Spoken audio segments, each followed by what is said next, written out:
I'm so lucky you guys are joining us. We got Lindsay, we got Jeff, and What's we got going on? Jeff's mustache. Always, we need a fourth Still with seat. us. Still Listen, with us. if you combine my mustache with your jumper, you know what I mean? got a We're in situation. business. We're in business. You just need to get the handlebar. That's all I'm waiting for. I'm telling you, it's getting a little scratchy, and I'm getting a little tired of the jokes. Really? He doesn't want to start every show talking about his stash. Exactly. So let us know what you think on YouTube and the app. Do we get rid of Jeff's mustache? Let us know. Now it's a It's a poll. good vote. It's a Right, good vote. right, Tori in. Yeah, please, I need it. All right, we're going to start with this surprise announcement, and I want everyone to write in and let us know what you feel about it. The U.S. has offered Russia a deal. It is a prisoner exchange for the release of WNBA star Brittany Griner, who we've talked a lot about on the show, and former U.S. Marine Paul Whelan. They've been wrongfully detained and are being held in Russian jails as we speak. Russia responded today, saying no concrete agreement has been made. According to reports, America would exchange this guy. He is a Russian arms dealer. His name is Viktor Bout. He is also known as the Merchant of Death. He is serving currently 25 years in Illinois. He's been serving, I believe, 14 so far. Here's what Paul Whelan's brother had to say about it. Our reaction is a little bit of hope.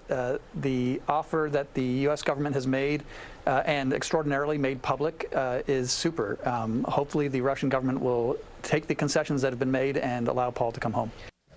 So what do you think of the deal and the fact that it was made public? I know someone that was actually taken in Myanmar, and they were quiet the whole time about the exchange, and that was on purpose. So being public puts everyone's stuff out in the open. This man, Viktor Bout, just so you know, he was the inspiration for a Nicolas Cage character in the 2005 movie Lord of War. This guy is the movie villain, and we're letting him go, and we're getting Brittany. And Paul, what do you think? Well, essentially, we're trading a Marine and a professional basketball player for a terrorist, because what he did is give millions of dollars to, sell weapons for millions of dollars to people that wanted to kill not only government officials but also U.S. citizens. So it's alarming, and the Department of Justice has a problem. Obviously, that's what the back and forth between Biden and the DOJ has been about, because it's a scary idea to think about letting that type of person go. But putting Brittany Griner and Whelan on the forefront is very important, because people have been saying, what are you going to do about this? And from the reports that I've been reading, we still have to wait for Brittany Griner's full trial to play out so they can convict her guilty and then trade a guilty prisoner for a guilty prisoner. But just to hear that there's some news about this, it actually makes me weary that Blinken went public with this, because now I'm thinking that Russia's not cooperating. Right. If this was brought up months ago and they haven't said anything, and he said the first in-person or maybe over-the-phone conversation is about to happen, it makes me think that they're trying to just use their clout as much as they can, that they have Brittany. I thought about that too, and then I thought, or someone putting all their cards on the table and going, I'm going all in. Is our Secretary of State saying, I don't care, we got to go public, now it's on you, and it's in your court to decide. Just so you know, Jeff, also, Brittany says she was not given any rights, she was not given the right translation services while she was arrested, and she was not given a lawyer at all when custom officials took her into custody. What are your thoughts on that? Because she's in Russia. She's not in the United States. Right. There's different laws. I'm glad they threw a Marine in there, too. I don't know if we're getting an equal exchange, but it's become political at this point now. So they have to get her back. The Biden administration, whoever's dealing with it, it's out there. And people are like, well, you better bring her back now. But how many people in our country alone are in jail just for weed alone? How many people, there's television shows years on end locked up abroad. We're not fighting to get any of them back, but this has now become a political pawn, a political piece, I should say, not a pawn, a political piece, and it's our administration against Russia, and Russia knows they have us over the coals on this one. So they're doing kind of what they want. They're not really playing by the rules that we play by, and I don't know how this is going to turn out, but they're getting back this She had less than a gram of cannabis oil, just to be clear. And she's also saying that she was using that because she sustained injuries as a professional basketball player that also brought probably millions of dollars to Russia. So, just that whole argument about she did something illegal. This man tried to kill Americans. You know what I mean? He tried to literally sell guns to terrorists. So that's not an equal exchange at all. But I think she should come back home, But I think even saying that she did something illegal and having that conversation about her bringing weed to Russia is really ridiculous when you think about what she was using it for, if she did have it, or if she's just saying, I'm guilty because get me out of here. I want to go home. Let's have that conversation. Did she bring, we don't even know if she brought it yet. She's claiming she does not know, quote, how it got in the bag. She is unsure how it got in her bag. That's all she's saying about it at this point. That is the latest up to date. But I hate that we're distracted by that when I'm thinking, do you guys even think the trade is fair? Well, we have to bring Brittany home. We have to bring Whelan home. We have to bring American citizens home. But I don't want to It hurts encourage you, doesn't it? Russia to continue to Right. capture people That's that right. are in their airport that are American to try to do this again, because I'm sure we have other Russians that did illegal stuff in our country, rightfully so. Yeah, it makes me very, very nervous, but it also makes me really, really happy. So I'm in this weird, bittersweet moment of what's going on and what we want is happening, but also not what we want. Let us know what you think. Write us in. This is a story that's everywhere. Ukrainian President Volodymyr Zelensky and his wife, they're getting a lot of backlash today. Now, it's all because they're being featured on the latest cover of Vogue. The photos were taken by famed photographer Annie Leibovitz. They look a lot like a Leibovitz shot. And while the article is primarily about Olena, Zelensky's wife, a lot of people online are slamming them for taking glamorous photos while their country's at war and people are dying. What do you think of this? Is it in poor taste, or is this what it takes to keep their story in the spotlight? And just so you know, Olena has said, "I like being backstage. Moving into the limelight was quite difficult for me." Do we believe her? What do you think? I think it's the portrayal of strength, even if they're not strong as a country, right? I think this has been going on for years. North Korea uses this exact same tactic in the opposite Propaganda way. almost, right? in a way. Yeah. So you have to put on the persona almost that, hey, we're strong, we're good, your leader's good, and he's in this position of power, right? And I think that's what they're portraying. We don't really know what's happening over there. We don't know what's going on in the trenches, how many people have died, when it's going to end. We don't really know the details. But this is a portrayal, I think, to the Ukraine and the people of the world, like, we've got it. Strong take. I think when I first saw Vogue, I was put off. I'm like, man, this just feels like a lot. Yeah, just a weird kind of tone-deaf vibe.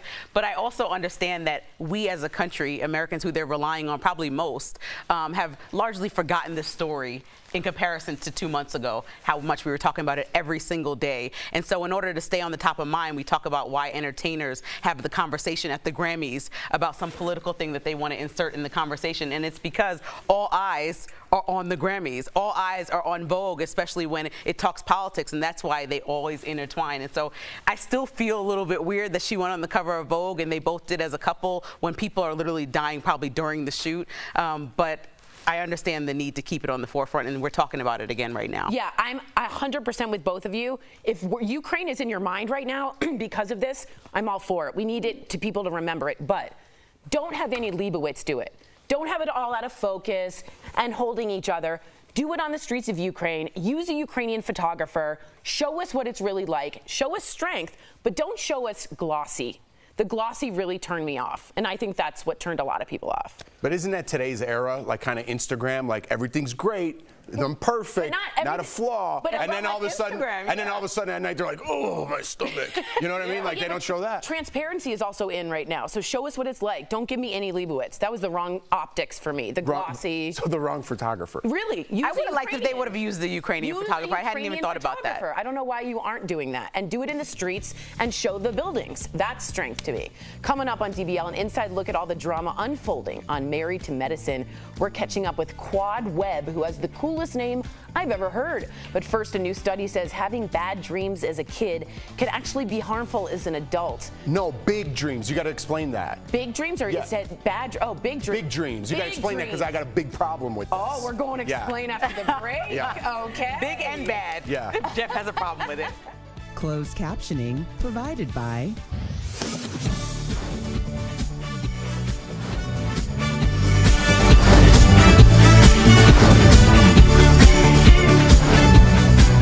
DBL is all new every day. Hi, I said bad dreams, meant big dreams, but it's because I had bad dreams as a child. You know what I mean? And then they kind of go to Sleep terrors. They'd turn the lights on. Tori, wake up. Tori, no, Tori. Now my husband gets them, and it's absolutely terrifying. Okay, what are you guys writing about? Oh, you guys are talking about Days of Our Lives. By the way, I love that, which is great. Even can play in the DBL, very happy Thursday. This is Marquita, one of our longtime viewers. I will finally be meeting my half-sister from Colorado for the very first time at lunch. Marquita and her dad, Mr. Baker, I assume, are so excited there will be a lot of crying. Marquita, if you can, write us in about how you guys found each other. We famously know Al found a sister. sister from 23andMe, and I'd love to find out if it was the same type of thing. That's super exciting, and we are all supporting you from here. That's really, really exciting. Meeting your family, more people to love you and to love. That's so exciting. Oh, Marquita says thank you. So let me. Yeah, this is a good question. What do you want if your kid wants to be famous, like a famous singer, or like acting, which is what I told my dad, and he went to Yale and Harvard and said, you're going to be a lawyer. And I'm like, no, I'm going to play one on TV. They didn't like that. Anywho, what do you guys think? Okay, some people See, like they're in a good argument. really can't sing and are famous. It's an argument for a couple people. I'm not going to say on camera. Britney Spears? No, I'm not going to say who I feel. Britney Spears can't really I always sing. think of those She's more of a delusional people on performer. American Idol. I'm not gonna give up on my dreams. But Britney Spears is more of a performer. She's not a vocal, like, she's not Adele. So one of your daughters, Like J-Lo, she's not a great singer at all. don't say that. J.Lo did a whole documentary off of saying that. That's why I said I'm not naming names. They're coming for you.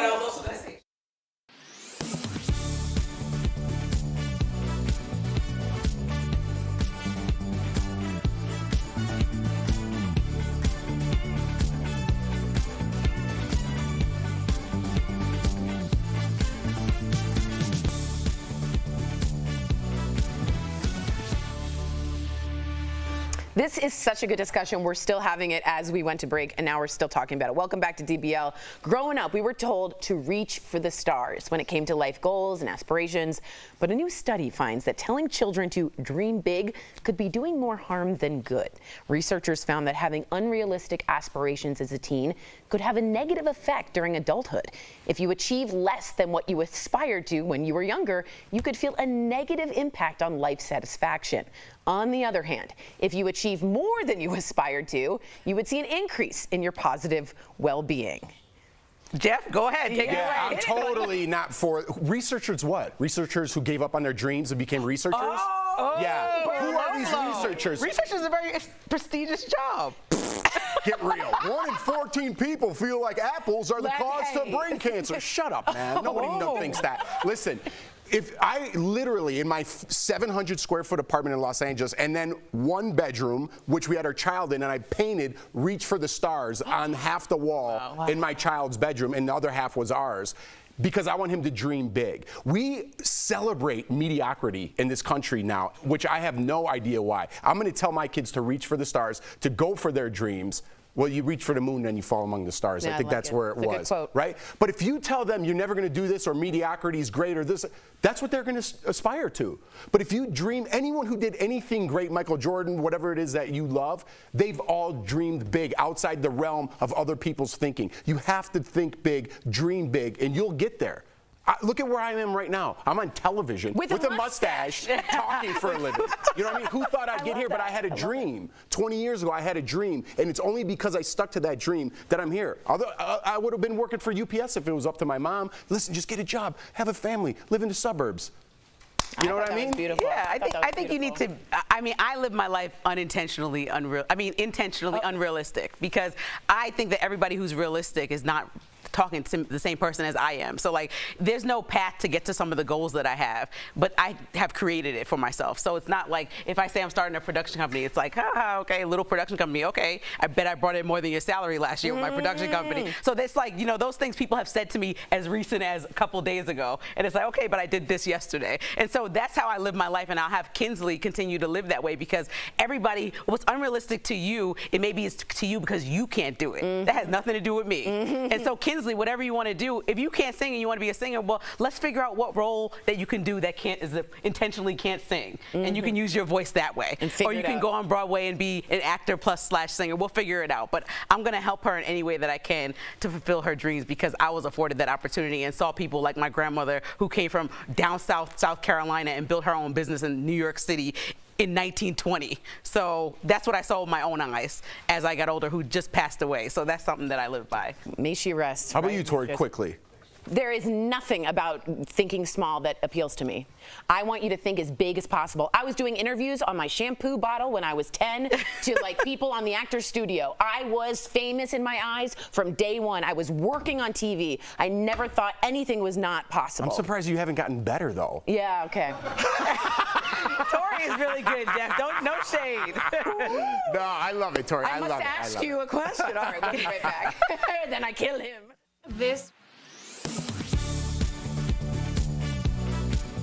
We are in the dog days of summer, and ice cream lovers looking for a treat to cool off might have gotten some not-so-sweet news.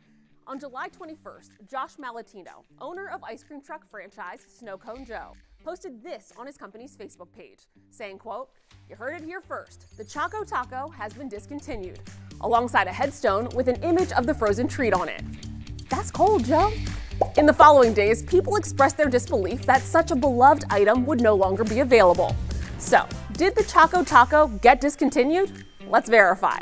Our sources are Klondike and Josh Malatino, owner of ice cream truck franchise Snow Cone Joe. Invented in 1983, the Choco Taco was initially popular at ice cream trucks before it was later also widely distributed among grocers.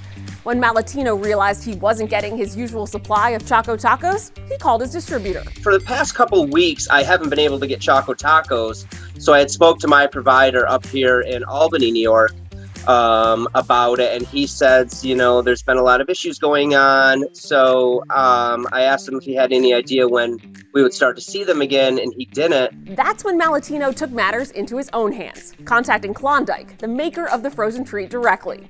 They confirmed to him the worst fears of Choco Taco lovers when they said it was in fact discontinued.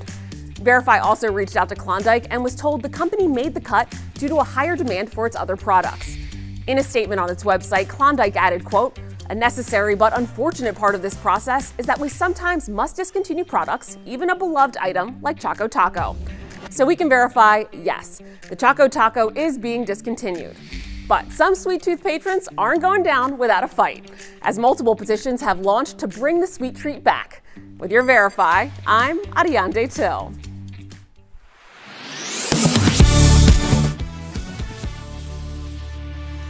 You know her from Married to Medicine, Sister Circle, and her Cooking with Miss Quad videos. Earlier, we sat down to chat all about her life and the dirt on Married to Medicine. This season, check out our interview with Quad Webb.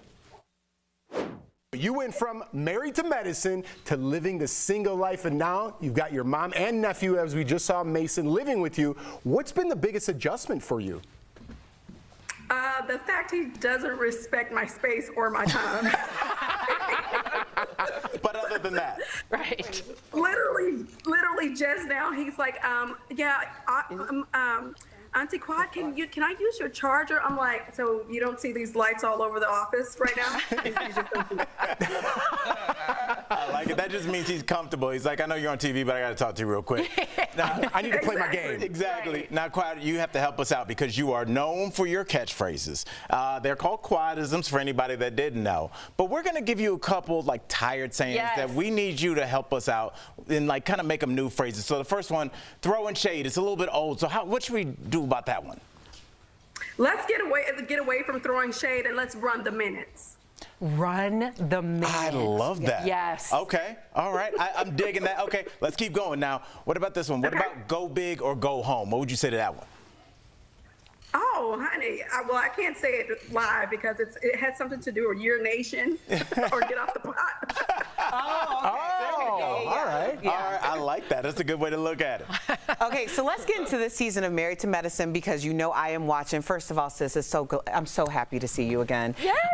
It's so great to see you too. Yes, so let's talk about Dr. Heavenly because we had this heavenly intervention from hell, okay? It was the intervention for her shady YouTube channel where she throws jabs at everyone. No one's off limits. So I just have to know if Heavenly had, or if you hadn't had your phone taken away at the door because they didn't want to give her a heads up, given your rekindled relationship with Heavenly, would you have given her a heads up? Ooh.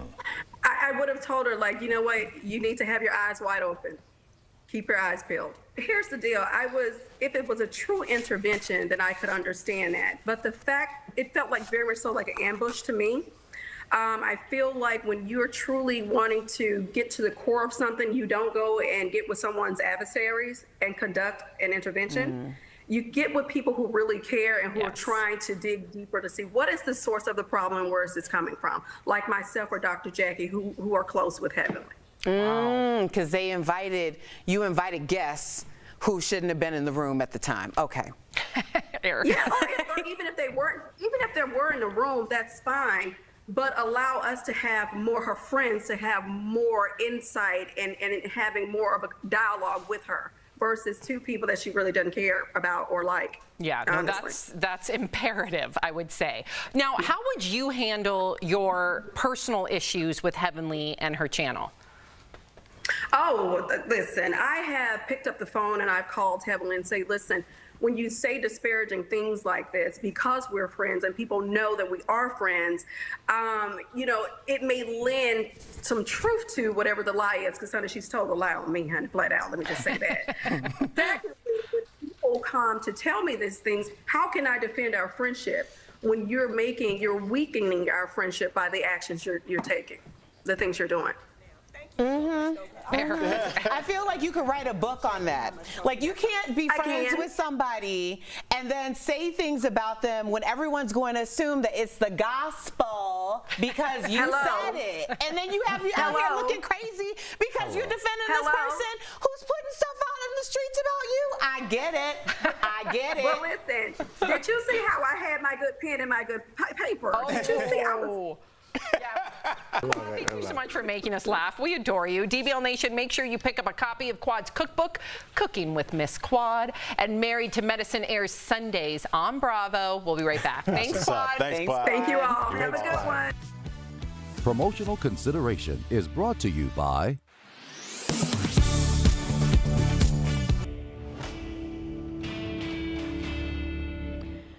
This summer is a scorcher. The dog days are dragging on with record-setting heat, threatening a lot more disarray than just discomfort. Viewer AJ said the power went out at his workplace recently, and no one could figure out why.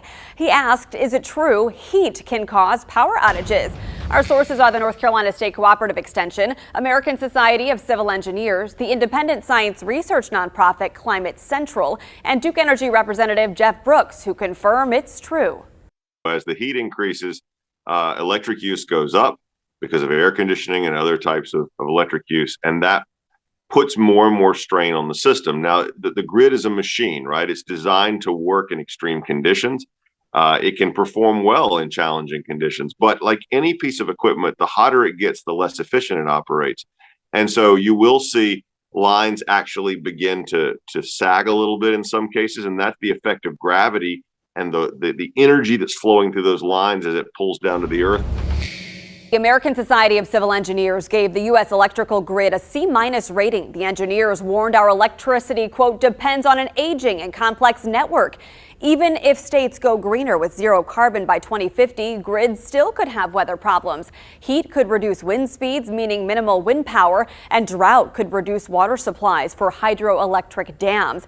But Brooks said energy companies are planning ahead. You think about storms, we have to have a system that can recover quickly from those types of disruptions. And that same technology, what's great about it is it's also the same technology that enables that transition to cleaner energy. So we're making the grid more resilient and we're making it cleaner at the same time. This chart from Climate Central shows since 2000, the U.S. has experienced a 67% increase in weather-related events, and those outages cost the economy an estimated $18 to $33 billion a year. So in conclusion, yes, it's true, heat can cause power outages, but the link is generally indirect when more usage puts more strain on the system. Brooks acknowledged comfort is individualistic, but it takes a collective effort to preserve the grid. He suggested bumping up the AC temperature and running ceiling fans in the summer. He acknowledged energy companies do have contingency plans for planned outages, or rolling blackouts as they're called, but they're a last resort. With your Verify, I'm Megan Malaris. Health experts say your time might be running out if you've been able to avoid COVID this long. Let's connect with that. Researchers are narrowing in on why 30% of Americans have been able to avoid the virus. Experts say several factors are at hand. One of them could be linked to genetics. researchers say certain genes reduce the chances of the virus entering the body. But that's not all. Food allergies and asthma could also protect your body from infection. But now doctors say the BA.5 subvariant could infect a lot more people. Experts believe that's because the subvariant can get through vaccine protection. Health experts say if you are still holding out, the best protection against the virus are boosters and masks. And that is Connecting the Dots.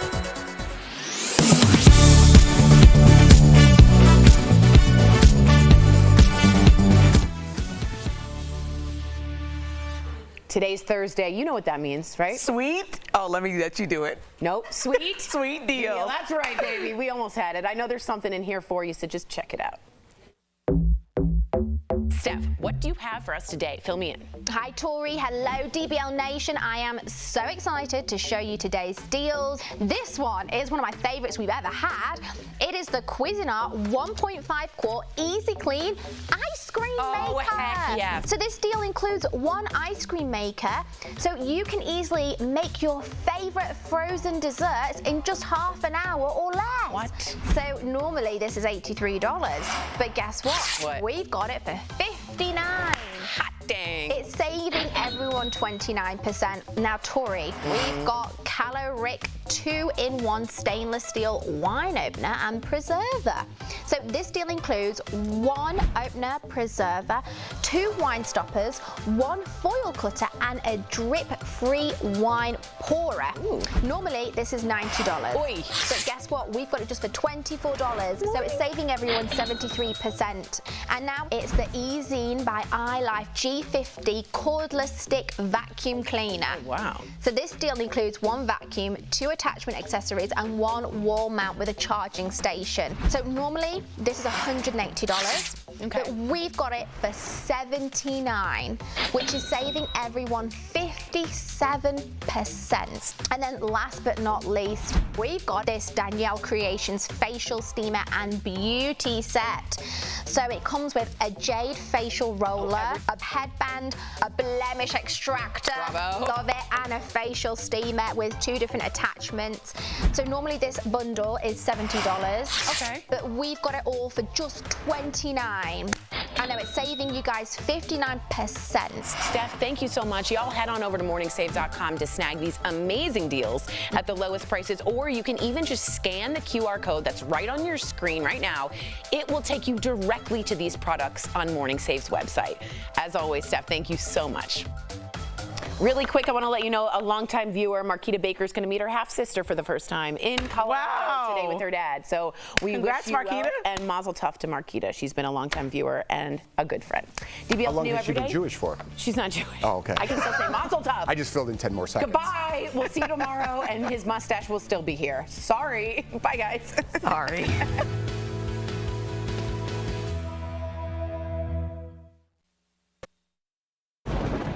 Where hope finds help. Where courage meets conviction. Where makers make fans. We are Tegna, a family of local and national media brands that bring us together, serving the greater good of our communities. Where national know-how, that's local business. Be in good company with Tegna.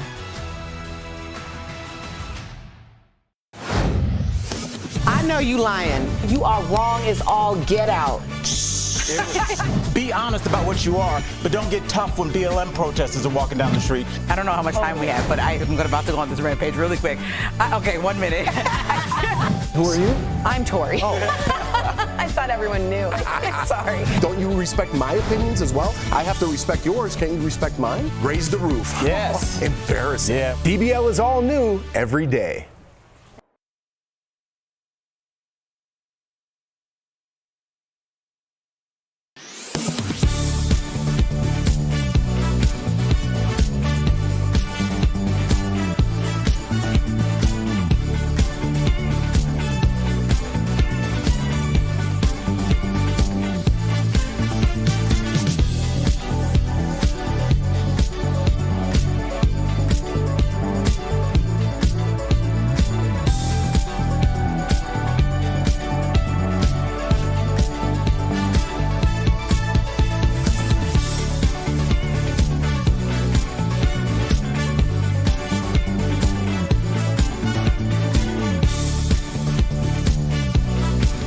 what we're talking about today on Daily Blast Live. A stunning prisoner swap offer as the U.S. hopes to trade a Russian arms dealer for Brittany Griner's release. Will she make it back home? Beyoncé's new album leaks early. Did hackers ruin the release for everyone? Dr. Sandra Lee, a.k.a. Dr. Pimple Popper, will be here live. What bizarre cases will she tackle in Season 8? And a sad but sweet goodbye to the Choco Taco as Klondike announces it's the end of an era. What treats do you miss most from your childhood? Oh my gosh. Are you insane? This is a sham. No. No. Y'all, just It's stop. finally here. Drum roll. Never say that. Okay, all right. Welcome to DBL. We've already gotten started. We're not even going to go there because we do have a surprise announcement. The U.S. offered Russia a deal. It is a prisoner exchange for the release of WNBA star Brittany Griner and former U.S. Marine Paul Whelan. They've been wrongfully detained and are being held in Russian jails as we speak. Russia responded today saying no concrete agreement has been made. Now, according to reports, America would exchange a Russian arms dealer, Viktor Bout, also known as the quote-unquote merchant of death, who is serving 25 years in Illinois. Here's what Paul Whelan's brother had to say about it. Our reaction is a little bit of hope. The offer that the U.S. government has made and extraordinarily made public is super. Hopefully the Russian government will take the concessions that have been made and allow Paul to come home.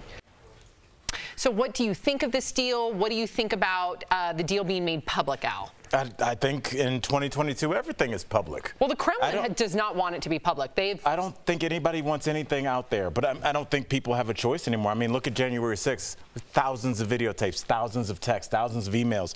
The world we live in, things are going to leak, and we'll get to that later in the show as well. But I'm not surprised this is public. I am understanding why things like this are kept under wraps, but I also understand, I hate to be on the fence about this, why people are publicly advocating for Brittany Griner. I get both sides, but once things are public, you lose leverage, and that's what all these negotiations are about. Or do you gain it? Is this a strategy by our Secretary of State? Sometimes in poker, you got to say I'm all in. If the Kremlin's not doing anything and Putin's, excuse the pun, putting on the pressure, what if you put it public? Now he's got nothing. You either do it or don't. It's his court. That's a strategy. Does he seem like a person that caves to pressure? I don't think so. I think it'll backfire. Now, that possibly could happen. And we are getting rid of, just so you know, if this does work, Viktor Bout, a terrible man, a terrorist. This man's in jail for 25 years. He's been in for 14. He is the inspiration for Nicolas Cage's character in the 2005 movie Lord of War. He kills people from selling arms. Liberia, Sierra Leone, Afghanistan. Bad guy. I don't want him out of jail. Do I want Brittany and Paul Whelan home, Brittany Griner? Yes, I do. So I'm also bittersweet on this, but I do think Anthony Blinken would not have made that public had it not been a thought-out strategy. Erica? Well, speaking of strategy, I just feel like this was the whole point all along. Like, we didn't talk about Brittany Griner publicly for months, you know, and then it was very much like you say something, you're one of very few people talking about it. The conversation is continuing. I just want to shout out to Tamron Spurwell, because she, from the very beginning, WNBA reporter, was the one that has been, did the petition. She has been the forward-facing person since the very beginning. I'm just wondering, the idea of Brittany being a political pawn didn't feel like just an idea. It felt like a strategy. And the fact that she's so high profile. And I think a part of this might be a PR move as well. Like, we are doing everything in our power to bring Brittany home, including making this very public and being willing to give over this very dangerous man in order to bring her home. It's a great point. You know, I don't know what the answer is. This whole thing is above me, but I do know that Brittany needs to come home. And this is, even if the deal is made, we still have to hold our breath to know that she's going to come home safely. Yeah.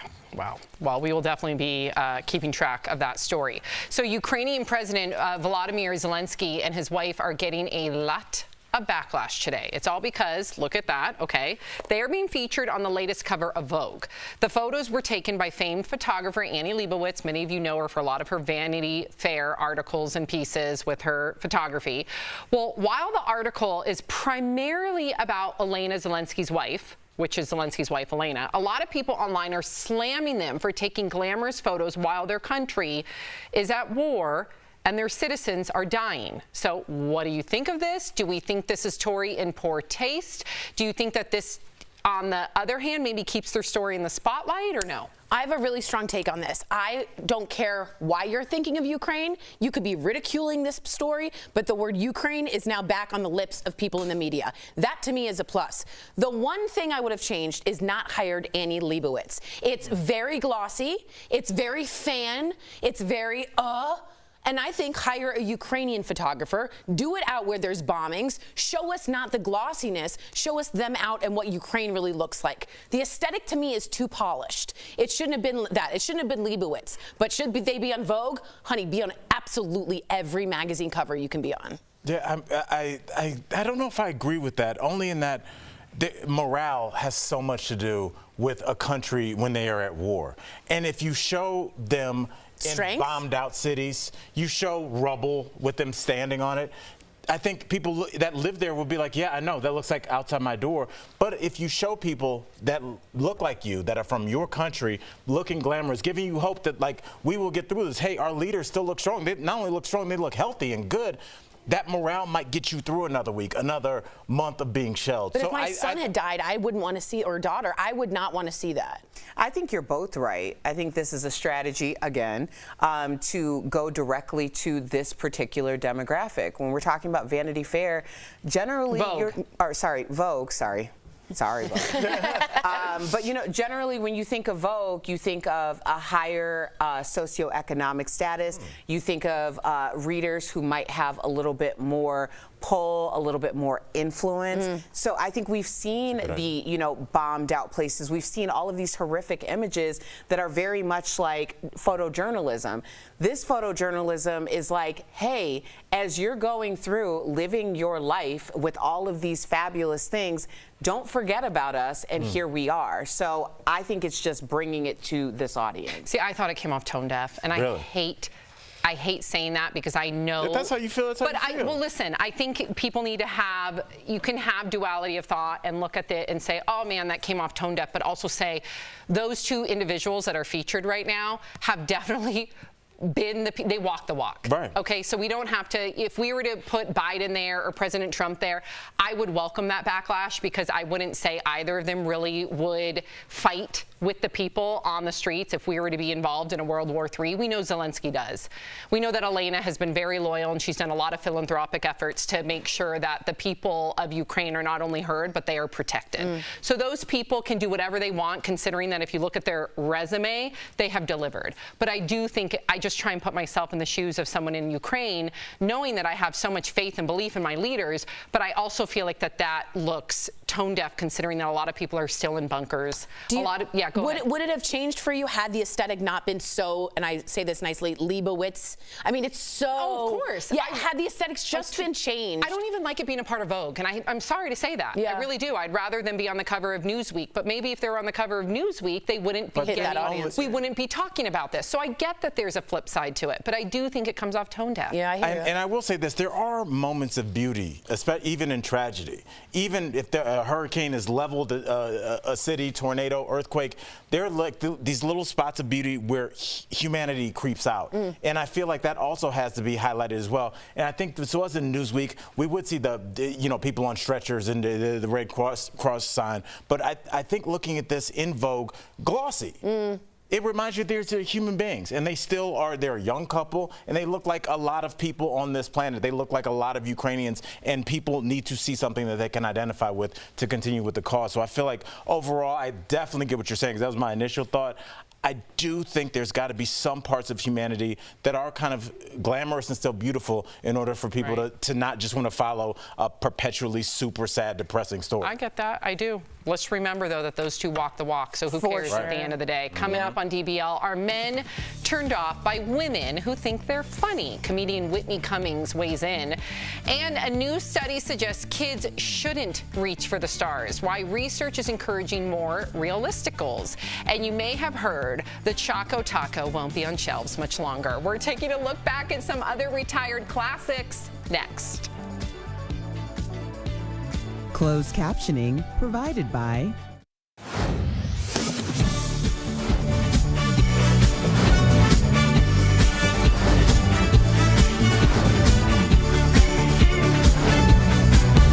DBL is all new every day. I like your shirt, Taylor Goth Baby. Yes. Oh, I thought that you were just calling yourself a goth baby. You just like really Why? I think that's yourself cool. as an older person. I am an older person. You're like, I like the phrase on I'm that. going to be 42 in like a week. August 6th is my birthday. 42 years old. So yeah, I am a boomer. Are you doing something for your 42nd? Yeah, we're going to Telluride. Mark and I are. By the way, so my listen. husband and I have the same birthday. Yes. If you guys like this, great. This is Burr. Yes. If you like, or you don't like it, that's fine. I can't I've seen a couple of other shows do this, by the way. So, Okay. and it was sort of Choco Taco. Yeah, and by the Choco way, Taco. it's sort of a Taco. Try it, and then we're gonna bring up the childhood snacks that we remember afterwards. Okay. So wait until after we talk about and this, his wife. and she intros the other stuff, and then it's up in the prompter the order it goes in. It's not the one I chose, but I was surprised that Puddin' Pops, they don't make those either. Yeah, because you get into stuff. Pops kits for you to make your own and put in the freezer, but they're not like a separate frozen fudgesicle. I don't know. Bill Cosby. Yeah, I think, is that it? Yeah. You're quoting it, but he did. Right, yeah, I mean, it's such a weird, I mean, Jared represented Subway. People still go there. And I mean, I just. Okay. You kind of do. I mean, that's kind of the fear. I mean, I was telling, I don't know if I was on stage or something the other day, just talking about Tiger Woods and the Buick endorsement, and like people pick Tiger because he was such a family guy, and Buick was like, oh, we're gonna put all our money in like a couple weeks. Right. Like here comes a golf club through the window, and I'm not making light of that. No, but it's just like an economic decision that was a disaster. No one saw coming. What?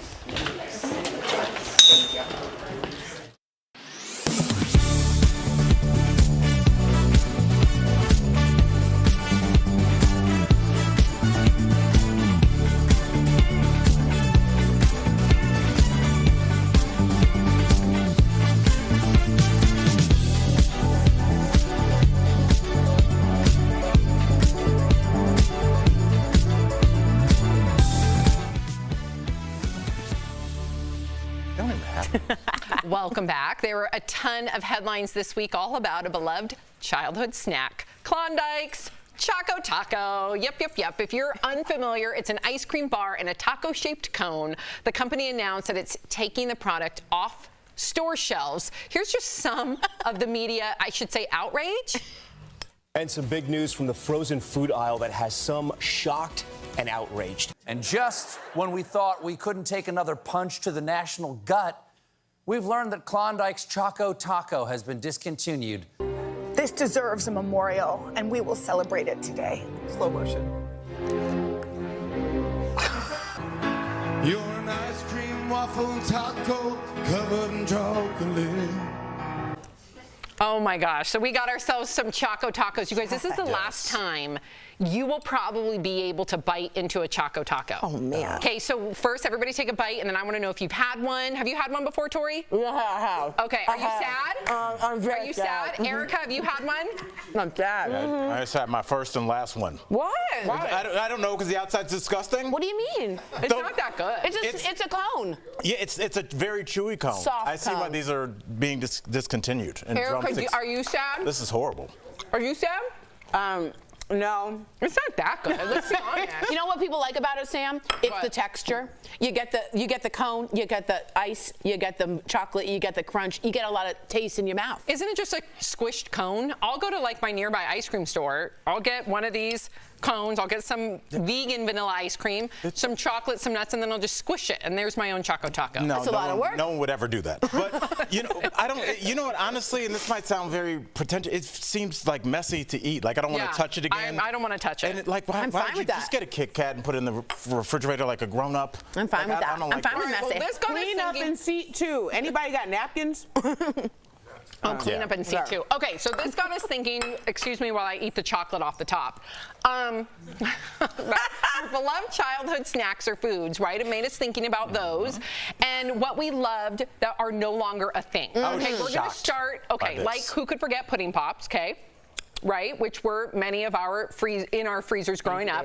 Or how many of you drank Squeeze-Its? You guys remember Squeeze-Its? Yes. With the wax top, remember that? Sugar in a Orange was the best. Well, what about Swanson's TV dinners? Do you guys remember those? Because they no. came. Oh, yeah. My mom would never let me. No, They I were would never. banned in our house. Banned, Oh yeah. Yeah. But did you Not ever at go my to a friend's grandmother's house? I did. Oh yeah, Oh, like yeah. TV dinners. There was, and also let me just be honest. In college, my freshman year, when you're broke, they used to have a deal. It was 5 TV dinners for $5, and I always thought about like, how are you making a profit? Yeah, Each one of 'cause these it's are not How $1. does that work? Because you put them in the oven, not the microwave. You know, you put those in the you microwave. don't. No, you don't. They're made out of metal. Well, that's all we had, Sam. We just put it in the no, it's the paper ones. Okay, that's not the ones we're referring Well, to. they That's just a updated. typical. Well, you showed the like, first one ever. That was old. That was old. 85 cents. That on it. was old. Yeah, that Okay. was old. Now we're going to talk about some of our favorite childhood foods that you remember and that you miss. Who are we starting with? Does it matter? Sorry. I just want to make sure. All Okay, right, Al, I'll what go was yours? first. This just reminds me of just my mom packing my lunch, but fruit wrinkles. Oh, yeah. Does What? anybody remember Oh, yes, of course. Fruit roll-ups, but No, what's a fruit wrinkle? Fruit wrinkles were different. Yep. You they were like dehydrated jelly beans. Uh-huh. They were Ew. delicious. There is a cult following. Make all the faces you need to. I loved them. They are delicious. Yeah. I will get some on eBay and we will eat them tomorrow. Oh, they're still around? Sounds Well, disgusting. I mean, you can Maybe get it. not. I mean, Zima's around. You can get it. Zima. Okay, I can't. I'm so sorry. I can't hear anything you're saying, Jody. My earpiece. I can't No hear worries. you. Who's next? Erica? Me? I think me. Tori. I will. Yes. I liked Crystal Pepsi. Did you really? Yes, and I pretended to drink it in PE for like water. Man, did I get cramps right That was then? not a good idea. And I loved Swiss cake rolls. Does anyone remember these? Those are still around. Yeah, I Those are liked Little Debbie. I love Little Debbie. Wait, who I those always, aren't around anymore? No, I think No, they those are are. around. Little Those are Debbie around. had a lot of anger issues, I thought. Yeah, okay, she go did. ahead. We called it penny candy. Apparently, it's called Albert's Fruit Chews. Oh. And I learned this morning that you can order them from somewhere. But yeah, they were a penny, and we'd go across the street to Red, the Candyman store, and we. Are you in Willy Wonka? Candyman store. The Candyman store. Candyman. the title of a horror movie. Yeah, don't say And his name he 3 had times. he had a candy store in his basement. Okay, I guarantee you there's a documentary about this candy store. Didn't you know white bands? I know, right? No, y'all leave Red alone. All right. Red was All right, shy. well, we got to ask Sam, what was yours really quickly? Mine really quickly. Also, Little Debbie, the Nutty Buddies with some Verner's ginger ale. Do we have a picture of those? Yeah, both those things are still readily available. Buddy. Those are What is- cute. Those They're are not. I've never seen those in A Nutty Buddy sounds not right, does it? You never had a Nutty Buddy? I don't think we should talk about it anymore. It sounds. We'll be right back. We'll be right back. Oh. This.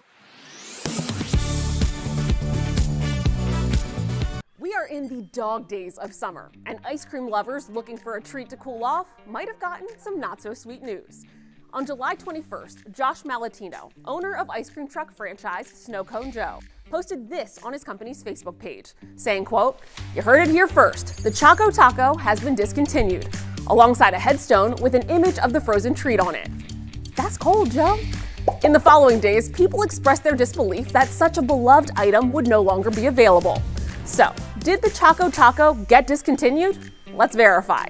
Our sources are Klondike and Josh Malatino, owner of ice cream truck franchise Snow Cone Joe. Invented in 1983, the Choco Taco was initially popular at ice cream trucks before it was later also widely distributed among grocers. When Malatino realized he wasn't getting his usual supply of Choco Tacos, he called his distributor. For the past couple of weeks, I haven't been able to get Choco Tacos, so I had spoke to my provider up here in Albany, New York, about it, and he says, there's been a lot of issues going on, so I asked him if he had any idea when we would start to see them again, and he didn't. That's when Malatino took matters into his own hands, contacting Klondike, the maker of the frozen treat, directly. They confirmed to him the worst fears of Choco Taco lovers when they said it was in fact discontinued. Verify also reached out to Klondike and was told the company made the cut due to a higher demand for its other products. In a statement on its website, Klondike added, quote, "A necessary but unfortunate part of this process is that we sometimes must discontinue products, even a beloved item like Choco Taco." So we can verify, yes, the Choco Taco is being discontinued. But some Sweet Tooth patrons aren't going down without a fight, as multiple petitions have launched to bring the sweet treat back. With your Verify, I'm Ariande Till.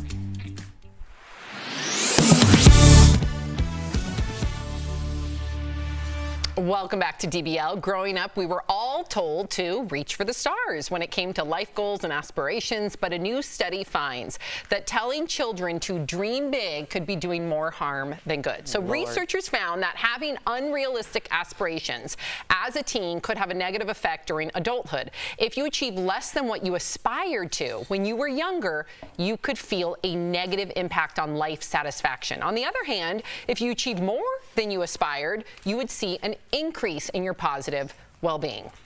I disagree. Erica's shaking her head. Seriously, okay, so we didn't get to be what we wanted to be, so let's lower the bar.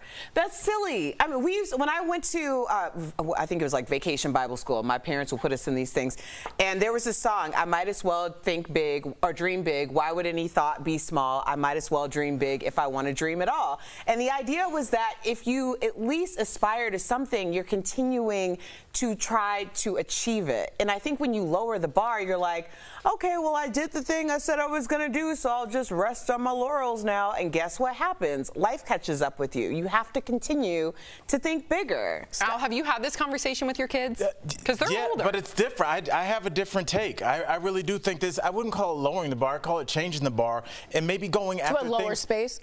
Yeah, to the floor. If you could. You know, honestly, just to have some kind of perspective about happiness, all we do on this show is cover super famous people that have more money than they could ever spend, and you can see it on their face. They hate every second that they're alive. Not everyone. A lot of people are miserable, and I don't think your money has as much to do with it as you might think. I think when you are happy doing what you would do if no one was looking, I talk to people, it's like, man, I just like to build old chairs, or like, you know, my girl redoes old furniture, and she loves that. She hadn't posted on for Instagram likes. She just loves it. And I think maybe telling people to do that. But that's dreaming big for them. But why does it have to be financial? Why is it about money? Why is it not just about aspirations? I actually think you're both right. I think you're both saying the same thing. It's just how you say it. And what I always tell Sophie is, you're so special, but you're no special than anyone else. I don't want her, I think, in my opinion, I want her to be brave. I want her to be confident. I want her to shoot for the stars. I also want that to be coupled with, you got to work hard. You're going to have to do a lot of odd jobs to get the job that you want that makes you happy. And you are no more, I don't want her to come off entitled. So I think there's a way to do it where you boost their self-esteem without making them feel like that they can walk around and be given everything on a silver platter. True, but I think knowing that they could reach everything is fantastic. And I also think that when you don't do that, not only do you lower it, do you lose a chance for someone to be a Steve Jobs, to be a Da Vinci, to be that. And if you don't think outside the box, individuals, that's one guy, one person. But that guy needed to hear that to start a garage business in his garage. Agreed, but they might be going near that. They're perfecting it. They're getting there. I don't know if encouragement has anything to do with it. I don't think many people were encouraging Kobe Bryant. I think there was something inside of him that drove him. That's the reason why that has to be inside of you. Why are you trying to kill that inside of children? Exactly. I'm not killing it. Let it grow. I'm just telling, when you tell somebody you can be the next Beyonce or the president, you probably can't be. No, but you got a couple of things. You probably cannot be the president. Okay, but you got it. If your kid, I know you, Al Jackson, if your kid came to you and said, I want to be the president, you would say you can, I'd say no and chance. you will? Maybe, no. Maybe vice president if you don't drink in college. Oh my God, Al. We'll be right back. We're out of time. Promotional consideration is brought to you by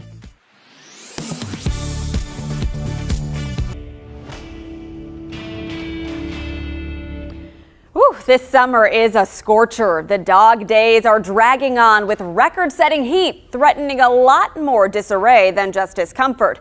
Viewer AJ said the power went out at his workplace recently and no one could figure out why. He asked, is it true heat can cause power outages?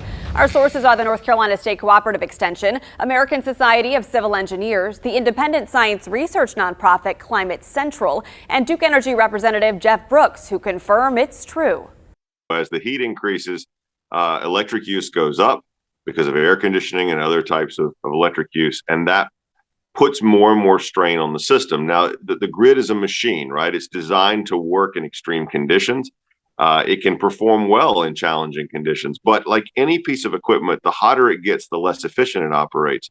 And so you will see lines actually begin to sag a little bit in some cases, and that's the effect of gravity and the energy that's flowing through those lines as it pulls down to the earth. The American Society of Civil Engineers gave the U.S. electrical grid a C- rating. The engineers warned our electricity, quote, depends on an aging and complex network. Even if states go greener with zero carbon by 2050, grids still could have weather problems. Heat could reduce wind speeds, meaning minimal wind power, and drought could reduce water supplies for hydroelectric dams. But Brooks said energy companies are planning ahead. You think about storms, we have to have a system that can recover quickly from those types of disruptions. And that same technology, what's great about it is it's also the same technology that enables that transition to cleaner energy. So we're making the grid more resilient and we're making it cleaner at the same time. This chart from Climate Central shows since 2000, the U.S. has experienced a 67% increase in weather-related events, and those outages cost the economy an estimated $18 to $33 billion a year.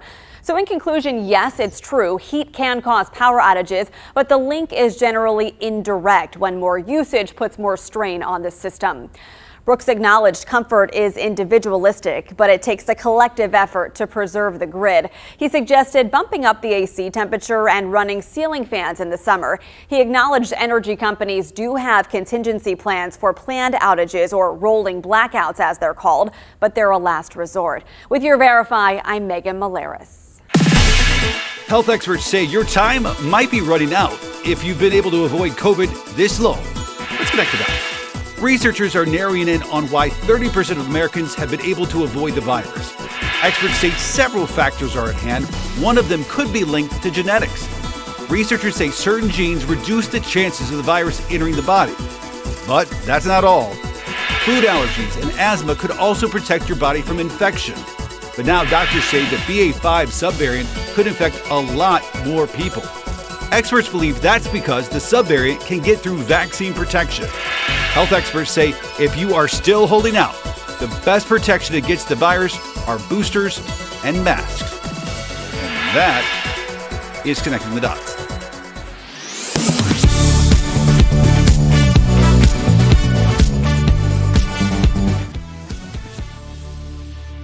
We got a quick shout out to Taylor, our awesome production. Yes, Taylor!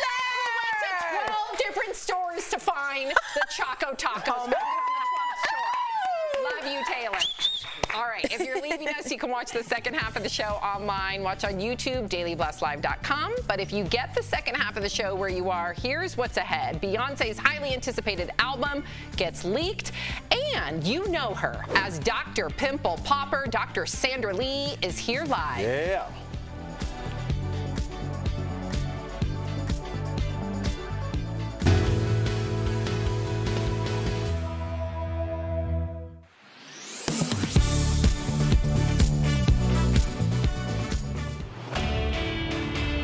On social media, you'll find a lot of posts about monkeypox, including many questioning whether it should be considered a sexually transmitted disease or infection, since it's spreading primarily among men who have sex with men. So we set out to verify how it spreads with the help of our sources, Dr. William Schaffner from Vanderbilt University, Dr. Amish Adalja from Johns Hopkins University, and the Centers for Disease Control and Prevention. And right out of the gate, we could tell you that no, monkeypox is not considered an STI. According to the CDC, an STI is defined as a disease that passes from one person to another through sex. So, does monkeypox fit this description?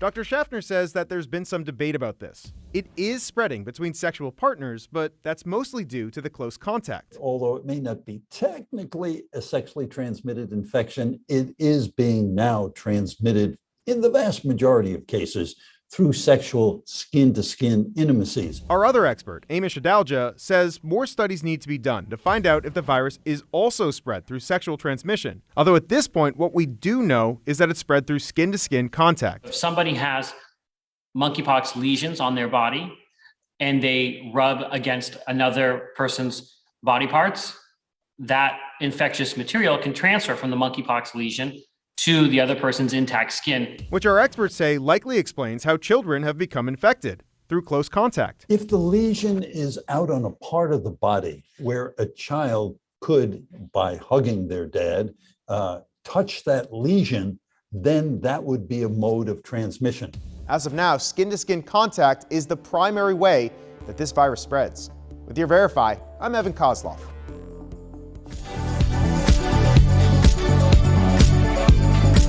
This is Daily Blast Live. We're talking about what you're talking about. Oh my gosh. Are you insane? This is a sham. No. Nope. Y'all just stop. Finally here. Drum roll. Hold up, oh baby, baby, you won't break my soul. You won't break my soul. You won't break my soul. You won't break my soul. Everybody. Yes. Welcome to DBO. Sorry. Oh, usually they make fun of my dancing. I feel redeemed. I like it. Tori was just going. I like it. That song really is like an anthem. Angry. Well, it's because I think it's a really good anthem for right now for a lot of people. At first, I was like, I don't like house music. Shame on me. That's a great song. It is such a good Shame song. on me. Okay. Yeah. But I dug your passion. Thanks. Okay, so that was Beyonce's song, Break My Soul, from her new album, Renaissance, which is set, by the way, to be officially released at midnight tonight. Yay. But the album was leaked yesterday, and the Bayhive is up in arms. The other tracks from the album started appearing online, but we're not going to play any of them out of respect for Miss Beyonce. Thank you very much. And some people are tweeting the album is for sale in countries like France. Of course, the Bayhive has her back and started posting messages asking fans to quote unquote respect the Queen by not sharing any of the leaked songs. Dude, so she's putting in all the work and then people are just gonna pirate off of her? People suck. Yeah. People do suck. Right. We're good. We're wrapped. Yeah. They just took everything. Yeah. Like her whole moment to like debut it. Everything. Why do you seem so surprised about this? Everything leaked. I'm not saying you shouldn't be disappointed. I mean, 2022. Everything. I thought gets she leaked it. It's a commodity. You thought Beyonce leaked it? Yeah, because she's done really cool, like interesting ways of doing. Nah. No, I'm not being disrespectful. No, that was the whole point of what. When you wake up in the morning, you're like, oh, when you wake up in the morning and realize that Beyonce just dropped a whole album, that's the reason why. Because people are just ready to steal a moment. People are ready to kill a vibe. Like, I'm not okay with this. I feel like the people that did this don't even really know who this seems like the hackers, like anything else. And I feel like these people know there's a commodity that people want, and they just extracted it and gave them what they want. I don't think that these are necessarily pro or anti-Beyonce. I just think these are thieves. Mm-hmm. Yeah, I agree. I mean, it's clearly not her now. I know that now, so I don't want any Bayhive people coming at me. I apologize. Tori's gonna have all Instagram's gonna have bee emojis. Yeah, I feel bad. I mean, it is a strategy. But it is a strategy. People, right? That's exactly right. And my first thought was she probably thought it might be a problem, and she probably kept her circle very small, which is why I think you might be right about hackers. No. Hackers. Okay, I love you. No one has a smaller circle than Beyonce. Really? I Is it guarantee that tight? it. I don't know for a fact. That's how tight it is. Wow. I want a small circle. I want a small circle too. I'm a Beyonce in my life. I'm keeping my job. Right. All right. Are men turned off by funny women? Comedian Whitney Cummings was asked if men avoid dating women who think they're funny. Here's what she said about that. Let's be honest. There's a difference between funny people and people comedians. who think they're funny. Oh, absolutely. So someone who's always on, that is annoying. It's the worst. You know? And we deal with it a lot. Someone who's actually funny, I don't think you'd be bummed out. Because that's someone who's just like kind of moves through life in a way that makes you laugh and isn't like, hey, check what I... Like, it's not that. You don't want a girl doing bits at Applebee's. Yeah. You know? Okay, so Tori, when I hear this, I think of you when you used to perform at the Comedy Store and you would have to kind of like change your act a little bit. Yeah. Because people would think that you're They wouldn't. As soon as they saw a woman, a lot of them would go to the bathroom. A girl, they And would they think I would was think not you're funny. not Right. So I'd always come on with a beer, and I'd always say something like "What's up?" because I wanted to make sure they understood. First of all, I don't agree with Whitney Cummings in any way. I think, first of all, she's always on all the time, so I don't know. Like, she makes fart jokes too. My thing is this: you might think that I'm. That made sense. Because she's like, people are always like, dude, I'm like, that's you too, sometimes. People think I'm crazy, the slide whistle, the. All of that is very deliberate, very planned out, and very thoughtful. Because when I grew up, there was a lot of bullying. And what does humor do? It gets you out of some bad situations. It gets you into some good situations. It gets you out of dangerous situations. My humor is like my shield, and I use it purposefully. I like that I'm a girl, and I like being silly. I like that I look weird sometimes. I like looking ridiculous. All of that is planned by me, and I own it, and I love it. My husband loves it too. Loves it too. First of all, your jokes are not you just like quacky. Sometimes they are. That's not you at all. Yeah. That's not you. Yeah, You're not a stunt comedian. But I am like, wow. Now, as a man and as a comic, do you find Right. any truth to her statement, Whitney Cummings? I have female comedian friends that I've known for a long time that said not a lot of them are married now, but I remember when they were dating, they said that they would go on dates and it would be going well. They go to dinner and then they would be like, oh, I have a show, and the man would sit through the show, the day would sit through the show, and at the end, they said it was hard. It wasn't as much as they were funny. It was more that they were getting attention for being funny. People after a show, good show, taking pictures, and they said that they would see the guy kind of shrink to the corner, and they felt like they emasculated a lot of their dates. So I think there's something to that, but I also think there's something to just personality types. And some people are super serious and don't get your jokes. Right. They don't want to hear your jokes. They want to hear about business. We got to fix this roof. Where are these kids? And they don't want your jokes. So it's more personality driven, I think. I think that certain professions do lend themselves to certain type of being attracted to certain type of people or being repelled by certain types of people, like just based on what you do. Because I mean, I was in radio for almost 2 decades, and like I could almost draw out the type of guy who was like attracted to me by being on radio. Right. Or that wasn't, right? You weed them out. You weed them out. Okay, so a woman's attempt to put Domino's Pizza on blast may have backfired. The woman posted a video of a pizza delivery worker canceling her order after she came up 76 cents short. Watch. You're really canceling my order for Domino's because I'm 76 cents short and I have a baby who has COVID, and this is all I have is $20 and my meal was $20.76, and you really canceled my order for 76 cents? Bye, Domino's. You're going viral. Ooh, but people started commenting that she should never had ordered the pizza if she didn't have enough money in the first place. Others said she should have used the $20 to buy groceries instead. Erica, you're making a face. What's your face? What's going on? I mean, people are going through really tough times, but that delivery driver is probably going through tough times. Yeah, that's like totally that what I story thought. could have very easily have been like, you know, how does she approach the situation? Because I'm assuming if she took out her phone and tried to make it go viral, that it wasn't like a, you know, listen, I'm going to assume that it wasn't a sympathetic situation for him to be like, I'll cover it, although I'm likely going to lose money on my gas. Like, what about his that tip, would have been too? it. Right, you wanna That give a would tip, have been. too. You have $20 and it's $20.76. It was completely up to that delivery driver, and this woman didn't have enough money, and she knew she didn't have enough money when she ordered it. Yeah. It's a transaction, and also without the tip, what are you doing in times like this? You got to be tipping these people. Yeah. They're Especially during working. COVID, where he was going to a and house with gas COVID. prices are this high. You can't be doing that. I don't think that's If you're fair. having a delivery driver come to your house and if you can't tip, just Then don't order. And you can understand why that delivery driver not only saw that she was coming up short for the actual bill, but then And in now his you're mind, gonna film me Yeah, and and, you know what I mean? yeah. In his mind, he's like, okay, I know if she can't afford the bill, I'm not getting a tip. Yeah. No. All right, coming up on DBL. Dr. Sandra Lee, Yes. there she is. She's back. She's here live. We're going to catch up with Dr. Pimple Popper after the break. Closed captioning provided by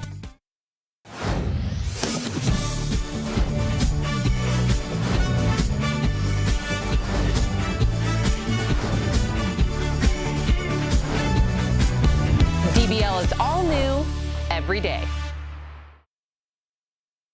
Guys, people were writing Taylor, and if you don't know, everyone's saying Taylor, MVP. Taylor's, I think, of all this, Al, would you agree?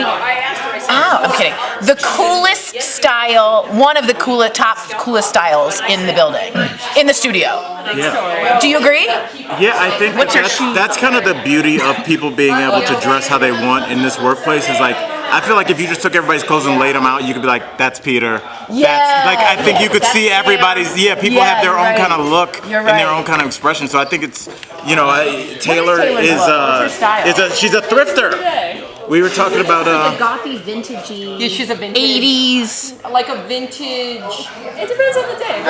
Yeah, but I don't have. You're talking to someone who doesn't speak that language. I'm like, shirts. Like, I don't know anything. Thrifting is huge now. Like, I asked my daughter what she wanted to do for her birthday, and she wanted to go thrifting. And I love your haircut, the heavy bang. Yeah, the 80s. I love a good heavy bang. People are scared of bangs. You just gotta. Oh, I love a good bang. My hair is hard to bang. Is it? Yeah, like it's like. Does it curl or something? Well, yeah, my hair is definitely curly and. Yeah, it's not a good bang unless you take the time to enjoy the bang.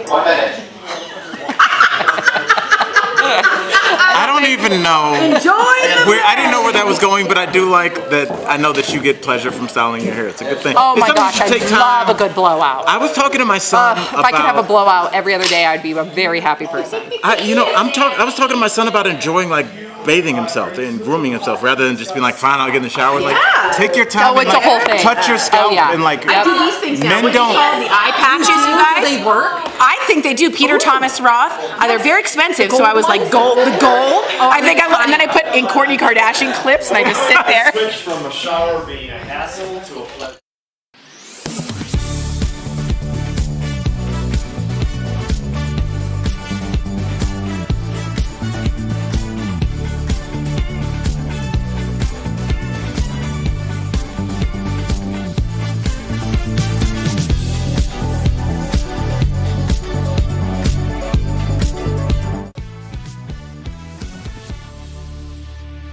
Okay, welcome back. She is known for her gross yet oddly satisfying, right? Pimple popping videos. And now she's back for an all-new season of the hit TLC show, Dr. Pimple Popper. Please put your hands together for Dr. Sandra Lee. Yes!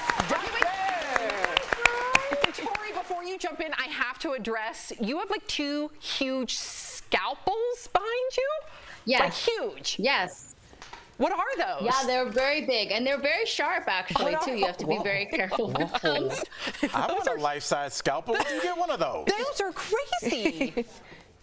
You got to be a pimple popper to get one of those, right? There's always a catch. Got to be the big one. She gets knighted by those scalpels. They're swords. She's like, yeah, exactly right. All right, you called yourself a born-again popaholic, and I wanted to know, can you remember the very first pimple or cyst? Ugh, I hate that word. That you popped, and how did it make you feel? I mean, do you like that word better than moist, though? Because I find myself saying that all the time. You're right. And I always cringe a little when I say that. I remember, I think I don't remember a lot of the cysts and pimples and things that I've popped, but I do remember the moment that I realized what the draw was, because there was a particular video I have. I was actually a fireman, a lovely guy, and he had the most wonderful personality and the most wonderful stories, and he had been working with a lot of soot and things like that, so he accumulated a lot of these amazing blackheads. Wow. And I found myself, when I was editing this video, I realized I was watching the same part over and over again, and I didn't even realize it, and I had to like kind of shake myself out of it, and I realized, okay, this is what it is. Yeah. This is the allure. Is it over? They're all not watching but me, Doc. They're all not watching but me. I just wasn't expecting it to be like that Play-Doh machine. Stop it! That's what it was like. Turn around. It shouldn't have a shape like one like a star. Oh my God. Doc, I have to ask you. I was pre-med. I should do that. Yeah, you should. You should. Oh, I just saw it. Because there's a delay on my monitor. Good. I love.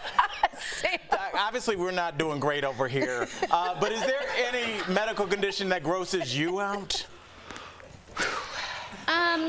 I think that I am like kind of have a wall in front of me. Like I really try not to get grossed out because I don't want to embarrass my patients. But I will tell you off the record that I don't really like feet. Like if you come to me with any kind of issues on your feet, I usually will say, my husband, the other dermatologist, he's much better at feet.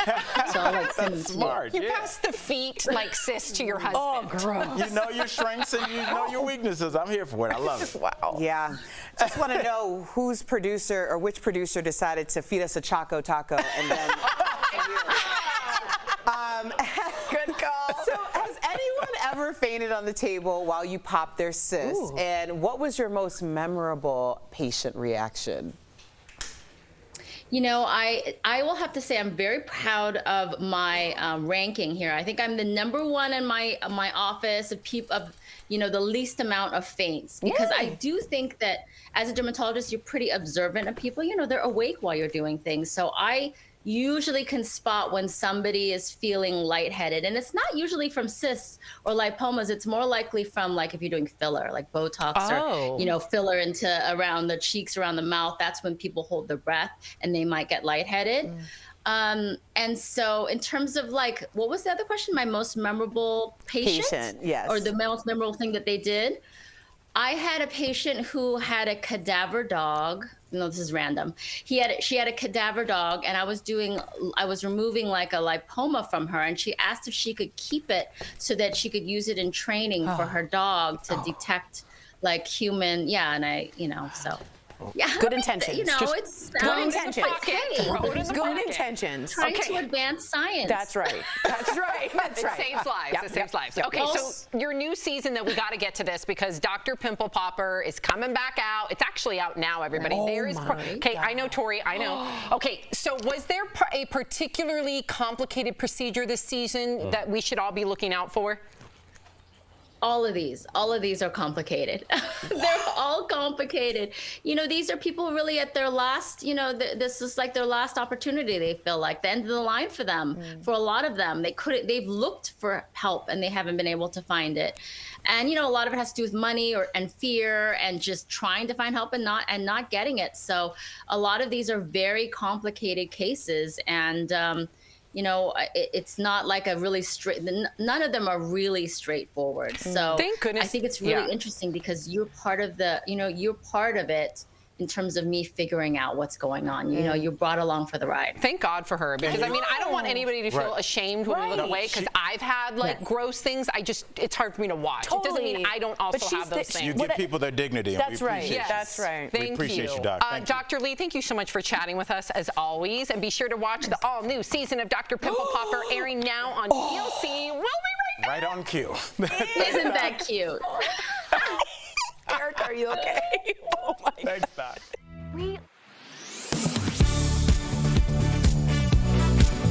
We are in the dog days of summer, and ice cream lovers looking for a treat to cool off might have gotten some not-so-sweet news.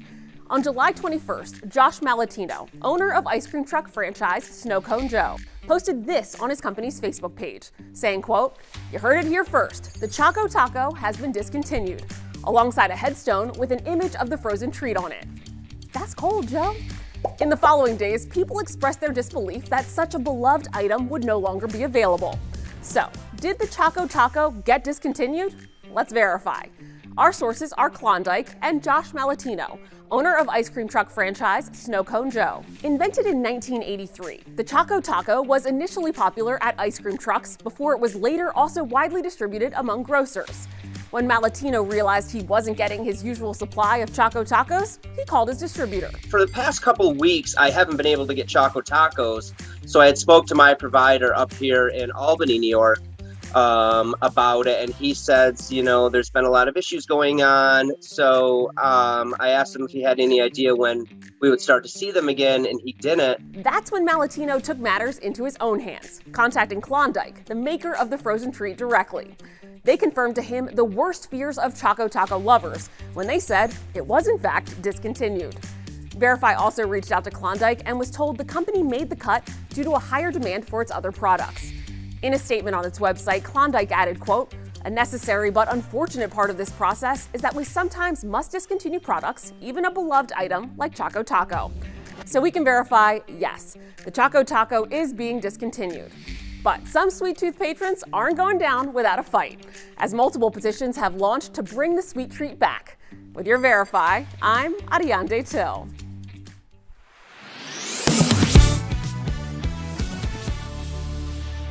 Today's Thursday, and you know what that means. Sweet, sweet deals. I know there's something in here for just about anybody. Check it out.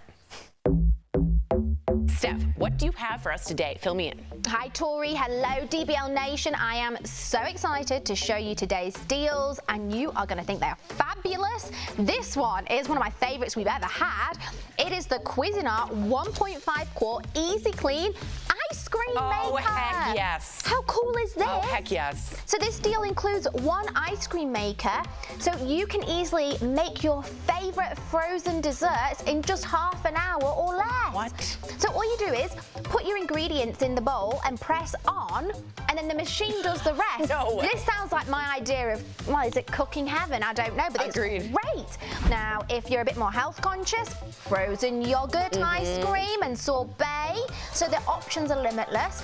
And Morning Save and Cuisinart are tight. So they bought the remaining inventory of this, which means we are passing on the savings just to you guys. Morning Save. So normally this is $83, but guess what? What? We've got it for $59. Hot dang. It's saving everyone 29%. Oh, I honestly think this is so fantastic. I love it. Now, Tori, what about this one? We've got Caloric 2-in-1 stainless steel wine opener and preserver.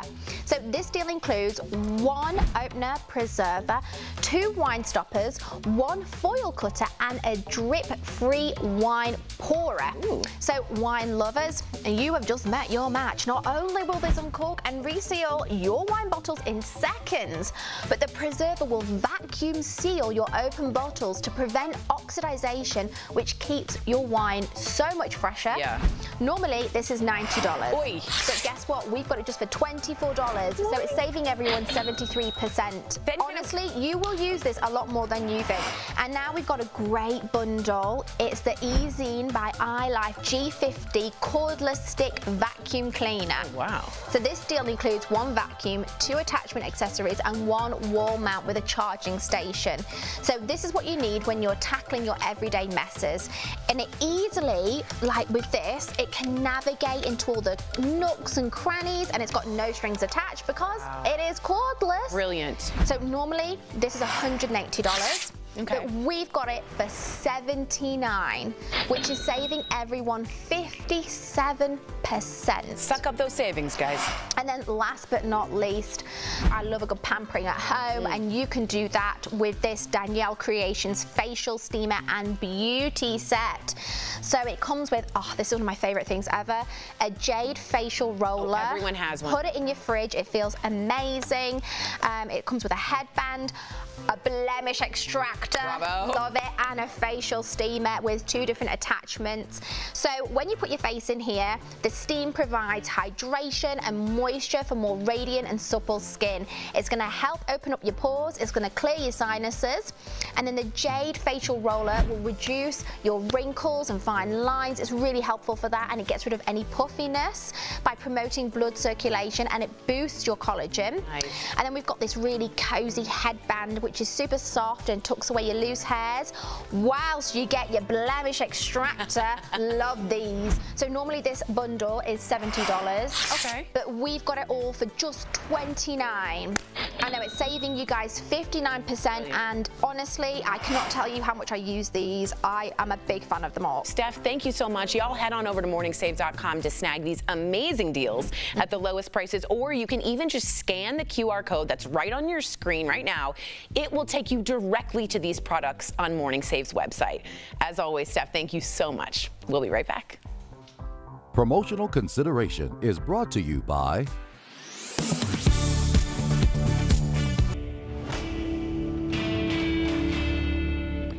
Whew, this summer is a scorcher. The dog days are dragging on with record-setting heat, threatening a lot more disarray than just discomfort.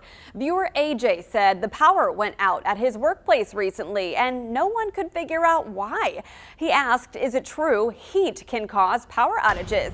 Our sources are the North Carolina State Cooperative Extension, American Society of Civil Engineers, the independent science research nonprofit Climate Central, and Duke Energy Representative Jeff Brooks, who confirm it's true. As the heat increases, electric use goes up because of air conditioning and other types of electric use, and that puts more and more strain on the system. Now, the grid is a machine, right? It's designed to work in extreme conditions. It can perform well in challenging conditions, but like any piece of equipment, the hotter it gets, the less efficient it operates. And so you will see lines actually begin to sag a little bit in some cases, and that's the effect of gravity and the energy that's flowing through those lines as it pulls down to the earth. The American Society of Civil Engineers gave the U.S. electrical grid a C- rating. The engineers warned our electricity, quote, depends on an aging and complex network. Even if states go greener with zero carbon by 2050, grids still could have weather problems. Heat could reduce wind speeds, meaning minimal wind power, and drought could reduce water supplies for hydroelectric dams. But Brooks said energy companies are planning ahead. You know, you think about storms, you know, we have to have a system that can recover quickly from those types of disruptions. And that same technology, what's great about it is it's also the same technology that enables that transition to cleaner energy. So we're making the grid more resilient and we're making it cleaner at the same time. This chart from Climate Central shows since 2000, the U.S. has experienced a 67% increase in weather-related events, and those outages cost the economy an estimated $18 to $33 billion a year. So in conclusion, yes, it's true, heat can cause power outages, but the link is generally indirect when more usage puts more strain on the system. Brooks acknowledged comfort is individualistic, but it takes a collective effort to preserve the grid. He suggested bumping up the AC temperature and running ceiling fans in the summer. He acknowledged energy companies do have contingency plans for planned outages, or rolling blackouts as they're called, but they're a last resort. With your Verify, I'm Megan Malaris. Health experts say your time might be running out if you've been able to avoid COVID this long. Let's connect the dots. Researchers are narrowing in on why 30% of Americans have been able to avoid the virus. Experts say several factors are at hand. One of them could be linked to genetics. Researchers say certain genes reduce the chances of the virus entering the body. But that's not all. Food allergies and asthma could also protect your body from infection. But now doctors say the BA.5 subvariant could infect a lot more people. Experts believe that's because the subvariant can get through vaccine protection. Health experts say if you are still holding out, the best protection against the virus are boosters and masks. And that is connecting the dots.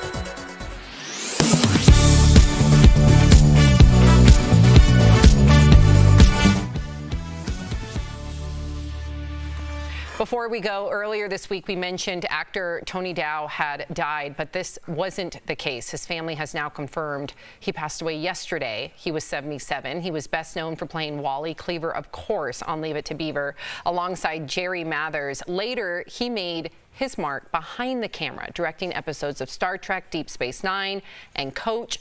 Jerry shared a photo with Tony, saying he was not only his brother on TV, but in life as well. Tony was married to wife Lauren for 42 years. He had a son, Christopher, from his previous marriage. Wow. Unbelievable. And just so you know, he was also someone who talked about mental health before it was something you did. Wow. And this was a quote he said, "If Wally Cleaver can be depressed, anybody can be." Isn't that a lovely, what you say, testimony, teacher, of showing that? I thought that was a And also in a beautiful time when thing. no one talked about No one that talked kind of about stuff. it, So it's yeah. like, oh, well, if this person who's as famous as you can get is Right. depressed, like, maybe I can get through it. So that's a big deal. Amen. What a Mental illness legacy. does not discriminate, but Absolutely many people not. think, like, if you're wealthy and you're famous, you're exactly. You And he- could never be depressed. Totally. So good on him. Well, our thoughts and prayers are with his family. DBO's new Every Day. We will see you tomorrow, same time, same place.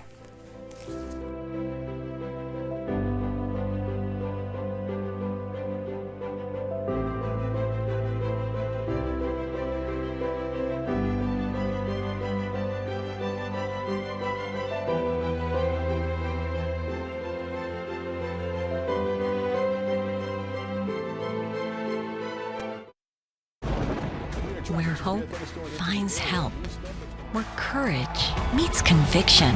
Where makers make fans. We are Tegna, a family of local and national media brands that bring us together, serving the greater good of our communities. Where national know-how backs local business. Be in good company with Tegna.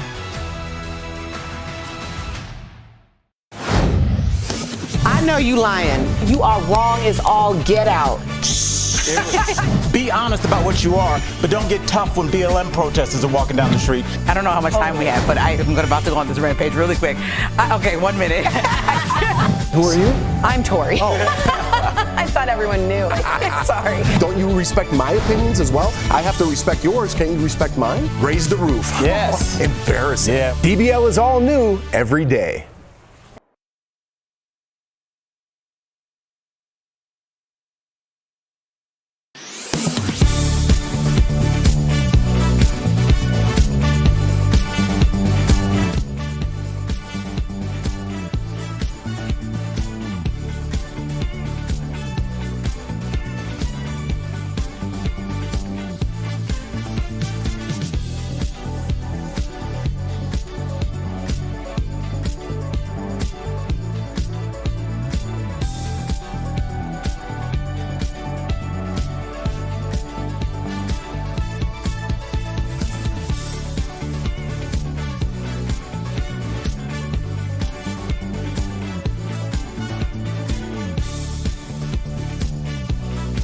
What we're talking about today on Daily Blast Live.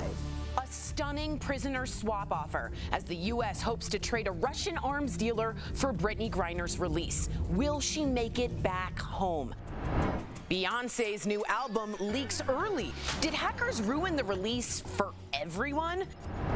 Dr. Sandra Lee, aka Dr. Pimple Popper, will be here live. What bizarre cases will she tackle in season 8?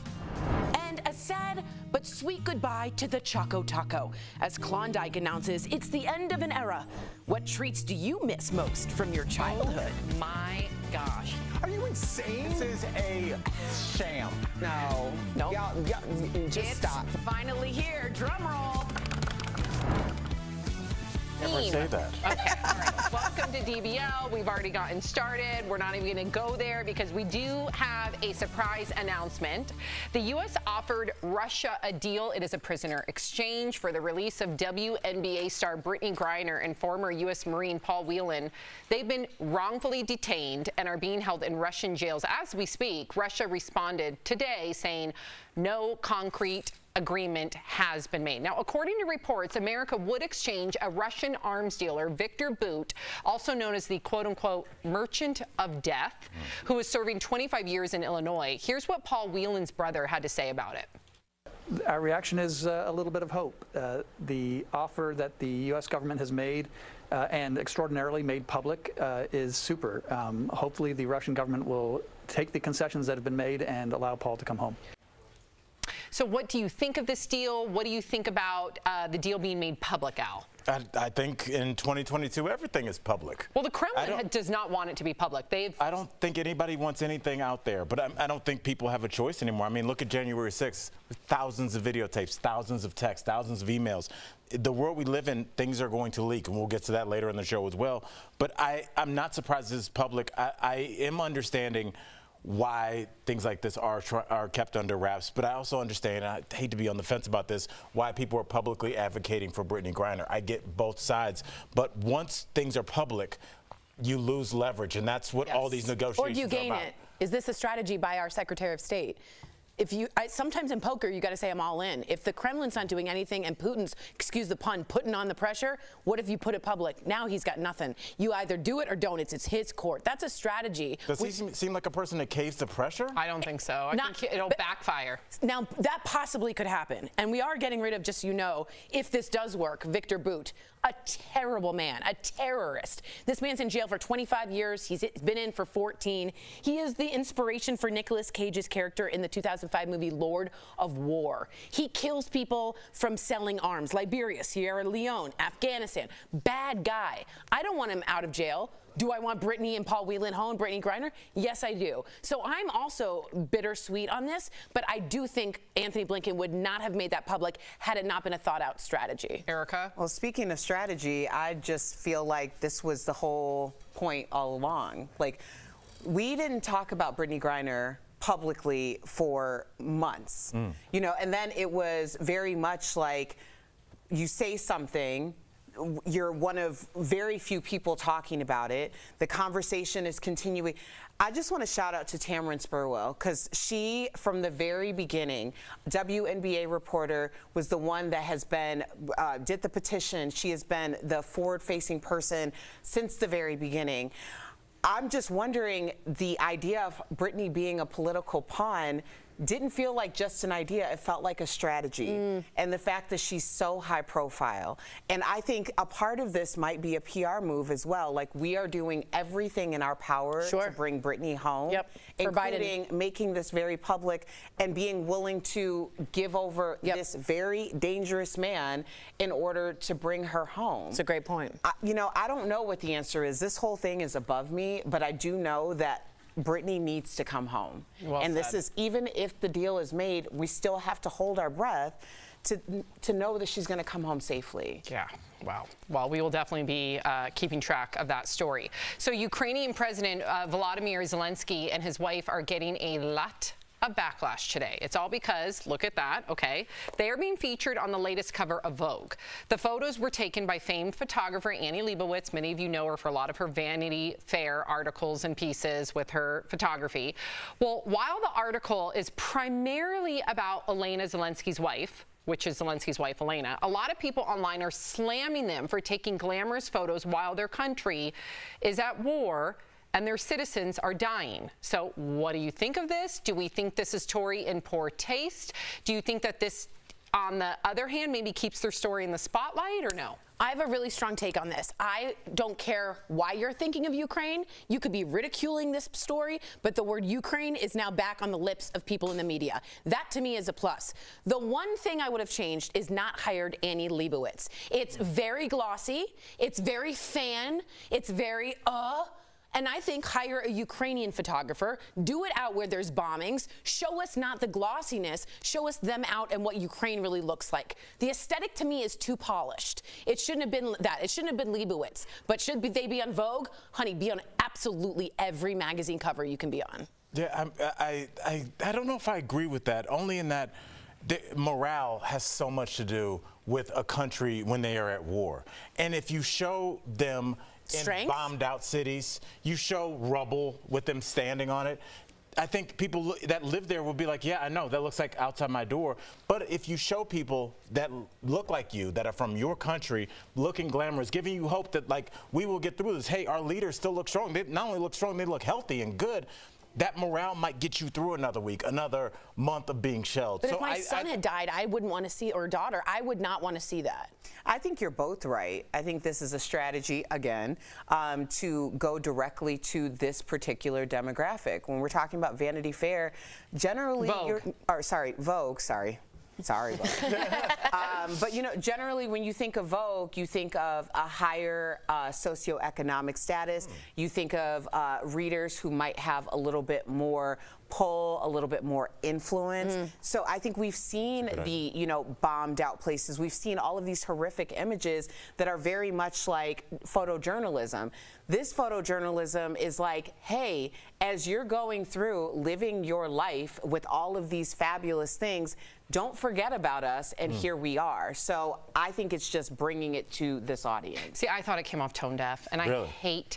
I hate saying that because I know. If that's how you feel, that's how you feel. Well, listen, I think people need to have, you can have duality of thought and look at it and say, oh man, that came off tone deaf, but also say those two individuals that are featured right now have definitely been they walk the walk. Right. Okay, so we don't have to, if we were to put Biden there or President Trump there, I would welcome that backlash because I wouldn't say either of them really would fight with the people on the streets if we were to be involved in a World War III. We know Zelensky does.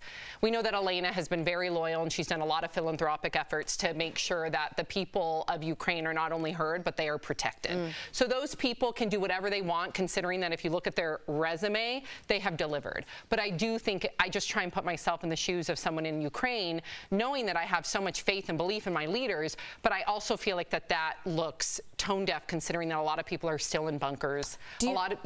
Would it have changed for you had the aesthetic not been so, and I say this nicely, Leibowitz? I mean, it's so. Oh, of course. Yeah, had the aesthetics just been changed. I don't even like it being a part of Vogue, and I'm sorry to say that. I really do. I'd rather them be on the cover of Newsweek, but maybe if they were on the cover of Newsweek, they wouldn't be we wouldn't be talking about this. So I get that there's a flip side to it, but I do think it comes off tone deaf. Yeah, I hear you. And I will say this, there are moments of beauty, even in tragedy. Even if a hurricane has leveled a city, tornado, earthquake, there are like these little spots of beauty where humanity creeps out. And I feel like that also has to be highlighted as well. And I think this was in Newsweek, we would see the people on stretchers and the Red Cross sign. But I think looking at this in Vogue, glossy. It reminds you they're human beings, and they still are. They're a young couple, and they look like a lot of people on this planet. They look like a lot of Ukrainians, and people need to see something that they can identify with to continue with the cause. So I feel like overall, I definitely get what you're saying, because that was my initial thought. I do think there's got to be some parts of humanity that are kind of glamorous and still beautiful in order for people to not just want to follow a perpetually super sad, depressing story. I get that. I do. Let's remember, though, that those two walk the walk, so who cares at the end of the day? Coming up on DBL, are men turned off by women who think they're funny? Comedian Whitney Cummings weighs in. And a new study suggests kids shouldn't reach for the stars, why research is encouraging more realistic goals.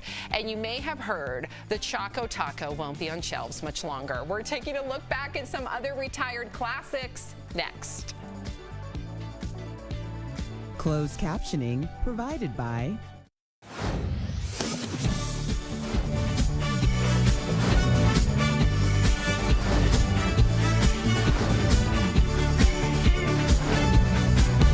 DBL is all new every day. I like your shirt, Taylor Goth Baby. Yes. Oh, I thought that you were just calling yourself a goth baby. You just like really Why? I think yourself that's cool. as an older person. I am an older person. You're like, I like the phrase on that. I'm going to be 42 in like a week. August 6th is my birthday.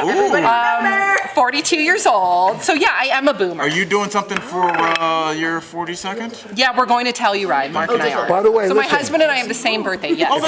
If you guys like this, great. Yes. If you like, or you don't like it, that's fine. I can't I've wait. seen a couple of other shows do this, by the way. So, and it was sort of Choco Taco. Yeah, and by the way, Taco. it's sort of a Yeah. Try it, and then we're gonna bring up the childhood snacks that we remember afterwards. Okay. So wait until after we talk Yes, about and this, his wife. and she intros the other stuff, and then it's up in the prompter of the order it goes in. It's not the one I chose, but I was surprised that Puddin' Pops, they don't make those either. Yeah, because you get into stuff. Pops kits for you to make your own and put in the freezer, but they're not like a separate frozen fudgesicle. I don't know. Bill Cosby. Yeah, I think, is that it? Yeah, you're quoting it, but he did. Right, yeah, I mean, it's such a weird, I mean, Jared represented Subway. People still go there. And I mean, I just... You kind of do. I mean, that's kind of the fear. I mean, I was telling, I don't know if I was on stage or something the other day, just talking about Tiger Woods and the Buick endorsement, and like people picked Tiger because he was such a family guy, and Buick was like, oh, we're gonna put all our money in like a couple weeks. Right. Like here comes a golf club through the window, and I'm not making light of that. No, but it's just like an economic decision that was a Yes. disaster. No one saw coming. What?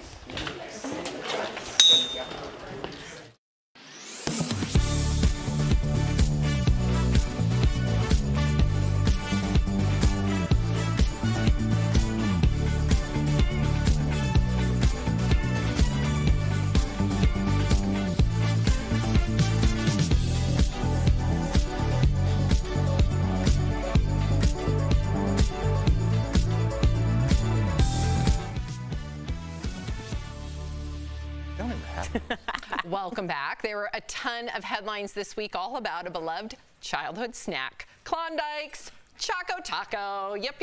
If you're unfamiliar, it's an ice cream bar in a taco-shaped cone. The company announced that it's taking the product off store shelves. Here's just some of the media, I should say, outrage. And some big news from the frozen food aisle that has some shocked and outraged. And just when we thought we couldn't take another punch to the national gut, we've learned that Klondike's Choco Taco has been discontinued. This deserves a memorial, and we will celebrate it today. Slow motion. You're an ice cream waffle taco covered in chocolate. Oh my gosh. So we got ourselves some Choco Tacos. You guys, this is the last time you will probably be able to bite into a Choco Taco. Oh, man. Okay, so first everybody take a bite, and then I want to know if you've had one. Have you had one before, Tori? Yeah, I have. Okay, are you sad? I'm very Are you sad. sad? Erica, have you had one? I'm sad. I just had my first and last one. What? I don't know, because the outside's disgusting. What do you mean? It's not that good. It's a cone. Yeah, it's a very chewy cone. Soft I see why cone. these are being discontinued. And Erica, drumsticks. are you sad? This is horrible. Are you sad? No. It's not that good. Let's be honest. You know what people like about it, Sam? It's the texture. You get the cone, you get the ice, you get the chocolate, you get the crunch. You get a lot of taste in your mouth. Isn't it just a squished cone? I'll go to like my nearby ice cream store. I'll get one of these cones. I'll get some vegan vanilla ice cream, some chocolate, some nuts, and then I'll just squish it. And there's my own Choco Taco. No, no one would ever do that. But you know, you know what? Honestly, and this might sound very pretentious. It seems like messy to eat. Like I don't want to touch it again. I don't want to touch it. And why I'm don't fine you with that. just get a Kit Kat and put it in the refrigerator like a grown-up? I'm fine with that. I'm fine with messy. Clean up and seat too. Anybody got napkins? I'll clean up and see too. Okay, so this got us thinking, excuse me while I eat the chocolate off the top. Our beloved childhood snacks or foods, right? It made us thinking about those and what we loved that are no longer a thing. Okay, we're going to start, like who could forget pudding pops, okay? Right, which were many of our in our freezers growing up. Or how many of you drank Squeeze-Its? You guys remember Squeeze-Its? Yes. With the wax top, remember that? Sugar Yeah. Orange was the best. Well, what about Swanson's TV dinners? Do you guys remember those? Because they no. came. Oh, my mom would never let me. No, they were banned in our house. Oh yeah. But did you Not ever at my go to a friend's grandmother's house? I did. Oh yeah, like TV dinners. There was, and also let me just be honest. In college, my freshman year, when you're broke, they used to have a deal. It was 5 TV dinners for $5, and I always thought about like, how are you making a profit? Yeah, because it's not how does that work? Because you put them in the oven, not the microwave. You know, you put those in the microwave. Don't. No, you don't. They're made out of metal. That's all we had, Sam. We just put it in the the paper ones. Okay, that's not the ones we're referring to. That's just a typical. Well, you showed the first one ever. That was old. That was at 85 cents. That was old. Yeah, that was old. Now we're going to talk about some of our favorite childhood foods that you remember and that you miss. Who are we starting with? Does it matter? Sorry. I just want to make sure. Okay, Al, I'll what go was yours? first. This just reminds me of just my mom packing my lunch with fruit wrinkles. Oh, yeah. Does anybody remember fruit? Yes, of course. Fruit roll-ups. What's a fruit wrinkle? Fruit wrinkles were different. Yep. They were like dehydrated jelly beans. They were delicious. There is a cult following. Make all the faces you need to. I loved them. They are delicious. Yeah. I will get some on eBay and we will eat them tomorrow. Oh, they're still around? Sounds disgusting. Maybe not. I mean, Zima's around. You can get it. Zima. Okay, I'm so sorry. I can't hear anything you're saying, Jody. My earpiece. I can't No hear worries. you. Who's next? Erica? Me? I think me. Tori. I will. Yes. I liked Crystal Pepsi. Did you really? Yes, and I pretended to drink it in PE for like water. Man, did I get cramps right then? Not a good idea. And I loved Swiss cake rolls. Does anyone remember these? Those are still around. Yeah, I Those are Little Debbie. I love Little Debbie. Wait, who those aren't around anymore? No, I think No, they those are are. around. Little Those are Debbie around. had a lot of anger issues, I thought. Yeah, Okay, she go did. ahead. We called it penny candy. Apparently, it's called Albert's Fruit Chews. What? Oh. And I learned this morning that you can order them from somewhere. But yeah, they were a penny, and we'd go across the street to Red, the Candyman store, and we. Are you in Willy Wonka? Candyman store. The Candyman store. That's kind of a horror movie. Yeah, don't say And his name he 3 had times. he had a candy store in his basement. Okay, I guarantee you there's a documentary about this candy store. I guarantee you. Did he get a white band? I know, right? No, y'all leave Red alone. Red was All right, shy. well, we got to ask Sam, what was yours really quickly? Mine really quickly. Also, Little Debbie, the Nutty Buddies with some Verner's ginger ale. Do we have a picture of those? Yeah, both those things are still readily available. Buddy. Those are cute. Those are not. I've never seen those in A Nutty Buddy sounds not right, does it? You never had a Nutty Buddy? I don't think we should talk about it anymore. It sounds. We'll be right back. We'll be right back. Oh.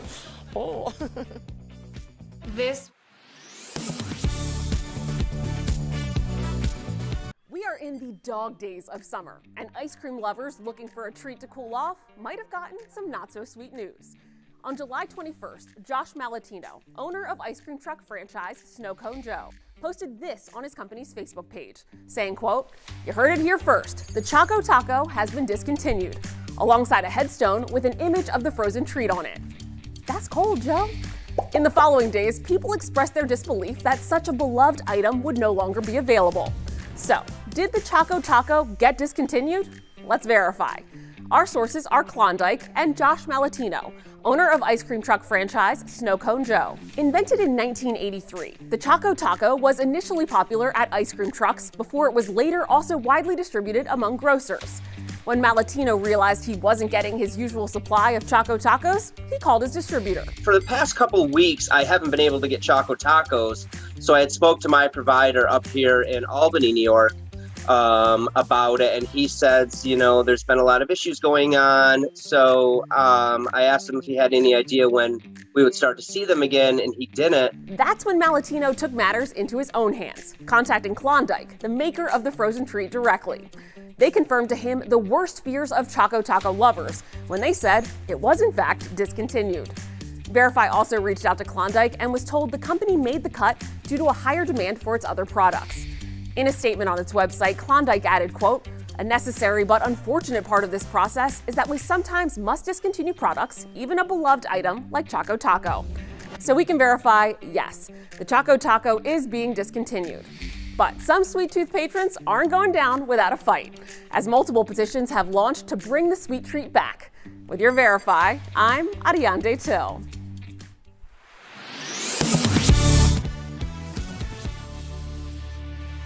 Welcome back to DBL. Growing up, we were all told to reach for the stars when it came to life goals and aspirations, but a new study finds that telling children to dream big could be doing more harm than good. So researchers found that having unrealistic aspirations as a teen could have a negative effect during adulthood. If you achieve less than what you aspired to when you were younger, you could feel a negative impact on life satisfaction. On the other hand, if you achieve more than you aspired, you would see an increase in your positive well-being. I disagree. Erica's shaking her head. Seriously, okay, so we didn't get to be what we wanted to be, so let's lower the bar. That's silly. I mean, when I went to, I think it was like Vacation Bible School, my parents would put us in these things, and there was a song, I might as well think big or dream big. Why would any thought be small? I might as well dream big if I want to dream at all. And the idea was that if you at least aspire to something, you're continuing to try to achieve it. And I think when you lower the bar, you're like, okay, well, I did the thing I said I was going to do, so I'll just rest on my laurels now. And guess what happens? Life catches up with you. You have to continue to think bigger. Al, have you had this conversation with your kids? Because they're older. But it's different. I have a different take. I really do think this, I wouldn't call it lowering the bar, I call it changing the bar and maybe going after to a lower space. Yeah, to the floor if you could. Honestly, just to have some kind of perspective about happiness. All we do on this show is cover super famous people that have more money than they could ever spend, and you can see it on their face. They hate every second that they're alive. Not everyone. A lot of people are miserable, and I don't think your money has as much to do with it as you might think. I think when you are happy doing what you would do if no one was looking, I talk to people, it's like, man, I just like to build old chairs, or like, my girl redoes old furniture, and she loves that. She hadn't posted for Instagram likes. She just loves it. And I think maybe telling people to do that. But that's dreaming big for them. Why does it have to be financial? Why is it about money? Why is it not just about aspirations? I actually think you're both right. I think you're both saying the same thing. It's just how you say it. And what I always tell Sophie is, you're so special, but you're no special than anyone else. I don't want her, I think, in my opinion, I want her to be brave. I want her to be confident. I want her to shoot for the stars. I also want that to be coupled with, you got to work hard. You're going to have to do a lot of odd jobs to get the job that you want that makes you happy. And you are no more, I don't want her to come off entitled. So I think there's a way to do it where you boost their self-esteem without making them feel like that they can walk around and be given everything on a silver platter. True, but I think knowing that they could reach everything is fantastic. And I also think that when you don't do that, not only do you lower it, do you lose a chance for someone to be a Steve Jobs, to be a Da Vinci, to be that. And if you don't think outside the box, individuals, that's one guy, one person. But that guy needed to hear that to start a garage business in his garage. Agreed, but they might be going near that. They're perfecting it. They're getting there. I don't know if encouragement has anything to do with it. I don't think many people are encouraging Kobe Bryant. I think there was something inside of him that drove him. That's the reason why that has to be inside of you. Why are you trying to kill that inside of children? Exactly. I'm not killing it. Let it grow. I'm just telling. When you tell somebody you can be the next Beyonce or the president, you probably can't be. No. But you got a couple. You probably cannot be the president. Okay, but you got it. If your kid, I know you, Al Jackson. If your kid came to you and said, "I want to be the president," you would say you can, I'd say no and chance. you will.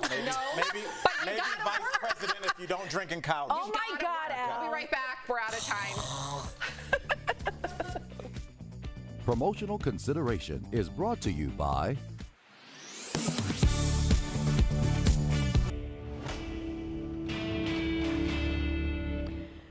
This summer is a scorcher. The dog days are dragging on with record-setting heat, threatening a lot more disarray than just discomfort. Viewer AJ said the power went out at his workplace recently and no one could figure out why. He asked, is it true heat can cause power outages? Our sources are the North Carolina State Cooperative Extension, American Society of Civil Engineers, the independent science research nonprofit Climate Central, and Duke Energy Representative Jeff Brooks, who confirm it's true. As the heat increases, electric use goes up because of air conditioning and other types of electric use, and that puts more and more strain on the system. Now, the grid is a machine, right? It's designed to work in extreme conditions. It can perform well in challenging conditions, but like any piece of equipment, the hotter it gets, the less efficient it operates. And so you will see lines actually begin to sag a little bit in some cases, and that's the effect of gravity and the energy that's flowing through those lines as it pulls down to the earth. The American Society of Civil Engineers gave the U.S. electrical grid a C- rating. The engineers warned our electricity, quote, depends on an aging and complex network. Even if states go greener with zero carbon by 2050, grids still could have weather problems. Heat could reduce wind speeds, meaning minimal wind power, and drought could reduce water supplies for hydroelectric dams. But Brooks said energy companies are planning ahead. You think about storms, we have to have a system that can recover quickly from those types of disruptions. And that same technology, what's great about it is it's also the same technology that enables that transition to cleaner energy. So we're making the grid more resilient and we're making it cleaner at the same time. This chart from Climate Central shows since 2000, the U.S. has experienced a 67% increase in weather-related events, and those outages cost the economy an estimated $18 to $33 billion a year. So in conclusion, yes, it's true, heat can cause power outages, but the link is generally indirect when more usage puts more strain on the system. Brooks acknowledged comfort is individualistic, but it takes a collective effort to preserve the grid. He suggested bumping up the AC temperature and running ceiling fans in the summer. He acknowledged energy companies do have contingency plans for planned outages, or rolling blackouts as they're called, but they're a last resort. With your Verify, I'm Megan Malaris. Health experts say your time might be running out if you've been able to avoid COVID this long. Let's connect the dots. Researchers are narrowing in on why 30% of Americans have been able to avoid the virus. Experts say several factors are at hand. One of them could be linked to genetics. Researchers say certain genes reduce the chances of the virus entering the body. But that's not all. Food allergies and asthma could also protect your body from infection. But now doctors say the BA.5 subvariant could infect a lot more people. Experts believe that's because the subvariant can get through vaccine protection. Health experts say if you are still holding out, the best protection against the virus are boosters and masks. And that is Connecting the Dots.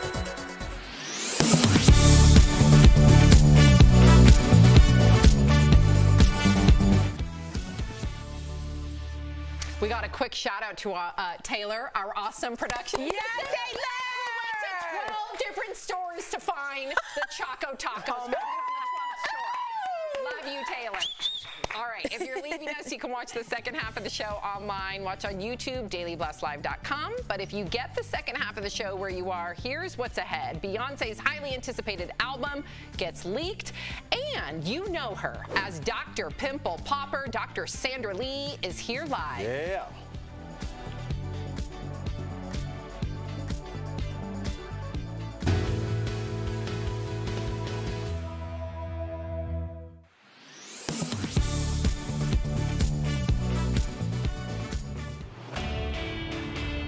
On social media, you'll find a lot of posts about monkeypox, including many questioning whether it should be considered a sexually transmitted disease or infection, since it's spreading primarily among men who have sex with men. So we set out to verify how it spreads with the help of our sources, Dr. William Schaffner from Vanderbilt University, Dr. Amish Adalja from Johns Hopkins University, and the Centers for Disease Control and Prevention. And right out of the gate, we could tell you that no, monkeypox is not considered an STI. According to the CDC, an STI is defined as a disease that passes from one person to another through sex. So, does monkeypox fit this description?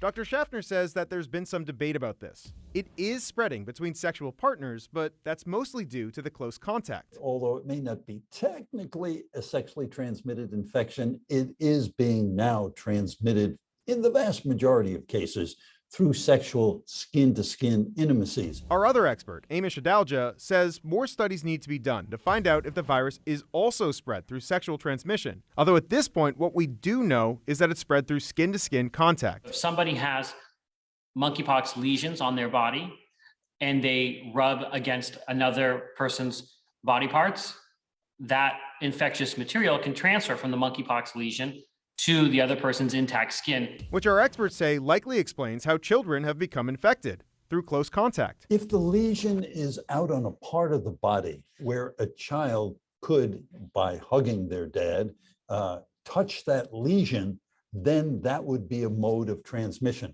As of now, skin-to-skin contact is the primary way that this virus spreads. With your Verify, I'm Evan Kozlov.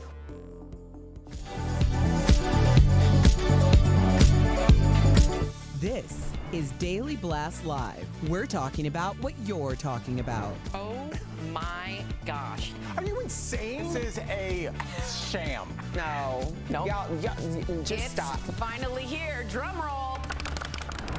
Hold up, oh baby, baby, you won't break my soul. You won't break my soul. You won't break my soul. You won't break my soul. I tell everybody. Yes. Welcome to DBO. Sorry. Oh, usually they make fun of my dancing. I feel redeemed. I like it. Tori was just going. I like it. That song really is like an anthem. Angry. Well, it's because I think it's a really good anthem for right now for a lot of people. And at first I was like, I don't like house music. Shame on me. That's a great song. It is such a good Shame song. on me. Okay. Yeah. But I dug your passion. Thanks. Okay, so that was Beyonce's song, Break My Soul, from her new album, Renaissance, which is set, by the way, to be officially released at midnight tonight. Hey. But the album was leaked yesterday, and the Bayhive is up in arms. The other tracks from the album started appearing online, but we're not going to play any of them out of respect for Miss Beyonce. Thank you very much. And some people are tweeting the album is for sale in countries like France. Of course, the Bayhive has her back and started posting messages asking fans to quote unquote respect the queen by not sharing any of the leaked songs. Dude, so she's putting in all the work and then people are just gonna pirate off of her? People suck. Yeah. Right. We're good. We're wrapped. Yeah. They just took everything, like her whole moment to like debut it, everything. Why do you seem so surprised about this? Everything leaked. I'm not saying you shouldn't be disappointed. I mean, 2022. Everything. I thought gets she leaked it. It's a commodity. You thought Beyonce leaked it? Yeah, because she's done really cool, like interesting ways of doing. Nah. No, I'm not being disrespectful. No, that was the whole point of what. When you wake up in the morning, you're like, oh, when you wake up in the morning and realize that Beyonce just dropped a whole album, that's the reason why. Because people are just ready to steal a moment. People are ready to kill a vibe. Like, I'm not okay with this. I feel like the people that did this don't even really know who this seems like the hackers, like anything else. And I feel like these people know there's a commodity that people want, and they just extracted it and gave them what they want. I don't think that these are necessarily pro or anti-Beyonce. I just think these are thieves. Mm-hmm. Yeah, I agree. I mean, it's clearly not her now. I know that now, so I don't want any Bayhive people coming at me. I apologize. Tori's gonna have all the Instagrams the gonna have bees. bee emojis. Yeah, I feel bad. I mean, it is a strategy. But it is a strategy. People, to right? leak things. That's exactly right. And my first thought was she probably thought it might be a problem, and she probably kept her circle very small, which is why I think you might be right about hackers. No. Hackers. I love you. No Tori. one has a smaller circle than Beyonce. Really? I Is it that guarantee tight? it. I don't know for a fact. That's how tight it is. Wow. I want a small circle. I want a small circle too. I'm a Beyonce in my life. I'm keeping my job. Right. All right. Are men turned off by funny women? Comedian Whitney Cummings was asked if men avoid dating women who think they're funny. Here's what she said about that. Let's be honest. There's a difference between funny people and people who comedians. think they're funny. Oh, absolutely. So someone who's always on, that is annoying. It's the worst. You know? And we deal with it a lot. Someone who's actually funny, I don't think you'd be bummed out. Because that's someone who's just like kind of moves through life in a way that makes you laugh and isn't like, hey, check what I... Like, it's not that. You don't want a girl doing bits at Applebee's. Yeah. You know? Okay, so Tori, when I hear this, I think of you when you used to perform at the Comedy Store and you would have to kind of like change your act a little bit. Yeah. Because people would think that you're... They wouldn't. As soon as they saw a woman, a lot of them would go to the bathroom. A girl, they would think I was you're not funny. Right. So I'd always come on with a beer, and I'd always say something like "What's up?" because I wanted to make sure they understood. First of all, I don't agree with Whitney Cummings in any way. I think, first of all, she's always on all the time, so I don't know. Like, she makes fart jokes too. My thing is this: you might think that I'm. That made sense. Because she's like, people are always like, dude. I'm like, that's you too. Sometimes people think I'm crazy. The slide whistle, the all of that is very deliberate. Very planned out and very thoughtful, because when I grew up, there was a lot of bullying. And what does humor do? It gets you out of some bad situations. It gets you into some good situations. It gets you out of dangerous situations. My humor is like my shield, and I use it purposefully. I like that I'm a girl, and I like being silly. I like that I look weird sometimes. I like looking ridiculous. All of that is planned by me, and I own it, and I love it. My husband loves it too. Loves it too. First of all, your jokes are not you just like quacky. Sometimes they are. That's not you at all. Yeah. That's not you. Yeah. You're not a stunt comedian. But I am like, wow. Now, as a man and as a comic, do you find any truth to her statement, Whitney Cummings? I have female comedian friends that I've known for a long time that said not a lot of them are married now, but I remember when they were dating, they said that they would go on dates and it would be going well. They go to dinner and then they would be like, oh, I have a show, and the man would sit through the show, the day would sit through the show, and at the end, they said it was hard. It wasn't as much as they were funny. It was more that they were getting attention for being funny. People after a show, good show, taking pictures, and they said that they would see the guy kind of shrink to the corner, and they felt like they emasculated a lot of their dates. So I think there's something to that, but I also think there's something to just personality types. And some people are super serious and don't get your jokes. Right. They don't want to hear your jokes. They want to hear about business. We got to fix this roof. Where are these kids? And they don't want your jokes. So it's more personality driven, I think. I think that certain professions do lend themselves to certain type of being attracted to certain type of people or being repelled by certain types of people, like just based on what you do. Because I mean, I was in radio for almost 2 decades, and like I could almost draw out the type of guy who was like attracted to me by being on radio. Right. Or that wasn't, right? You Right. weed them out. You weed them out. Okay, so a woman's attempt to put Domino's Pizza on blast may have backfired. The woman posted a video of a pizza delivery worker canceling her order after she came up 76 cents short. Watch. You're really canceling my order for Domino's because I'm 76 cents short and I have a baby who has COVID, and this is all I have is $20 and my meal was $20.76, and you really canceled my order for 76 cents? Bye, Domino's. You're going viral. Ooh, but people started commenting that she should never had ordered the pizza if she didn't have enough money in the first place. Others said she should have used the $20 to buy groceries instead. Erica, you're making a face. What's your face? What's going on? I mean, people are going through really tough times, but that delivery driver is probably going through tough times. Yeah, that's like totally that what I story thought. could have very easily have been like, you know, how does she approach the situation? Because I'm assuming if she took out her phone and tried to make it go viral, that it wasn't like a, you know, listen, I'm going to assume that it wasn't a sympathetic situation for him to be like, I'll cover it, although I'm likely going to lose money on my gas. 'Cause like what about his that tip, would have been too? it, right? You That give a would have tip, been. too. You have $20 and it's $20.76. It was completely up to that delivery driver, and this woman didn't have enough money, and she knew she didn't have enough money when she ordered it. Yeah. It's a transaction, and also without the tip, what are you doing in times like this? You got to be tipping these people. Yeah. They're Especially working. during COVID, where he was going to a and house with gas COVID. prices are this high. You can't be doing that. I don't think that's If you're fair. having a delivery driver come to your house and if you can't tip, just Then don't order. And you can understand why that delivery driver not only saw that she was coming up short for the actual bill, but then And in now his you're mind, gonna film me? Yeah, and and, you know what I mean? in his mind, he's like, okay, I know if she can't afford the bill, I'm not getting a tip. Yeah. No. All right, coming up on DBL. Dr. Sandra Lee, Yes. there she is. She's back. She's here live. We're going to catch up with Dr. Pimple Popper after the break. Closed captioning provided by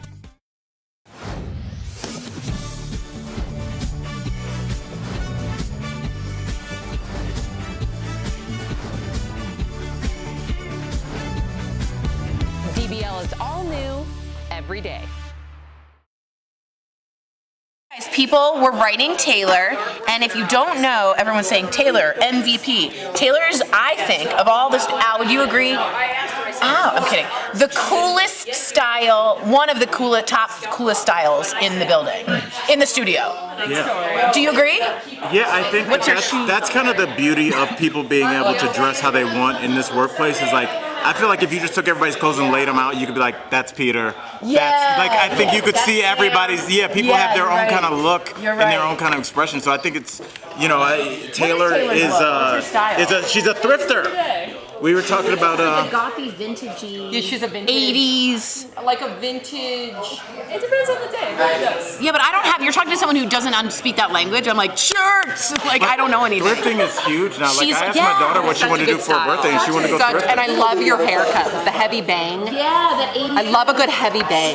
People are scared of bangs. You just gotta. Oh, I love a good bang. My hair is hard to bang. Is it? Yeah, like it's like. Does it curl or something? Well, yeah, my hair is definitely curly and yeah, it's not a good bang unless you take the time to enjoy the bang.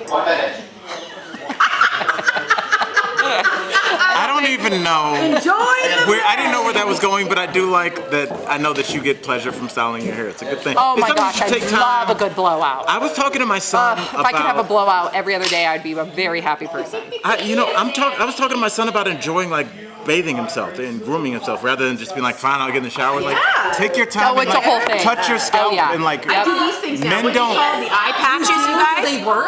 I think they do. Peter Thomas Roth. They're very expensive, so I was like, gold. I think and then I put in Kourtney Kardashian clips, and I just sit there. Switch from a shower being a hassle to a pleasure.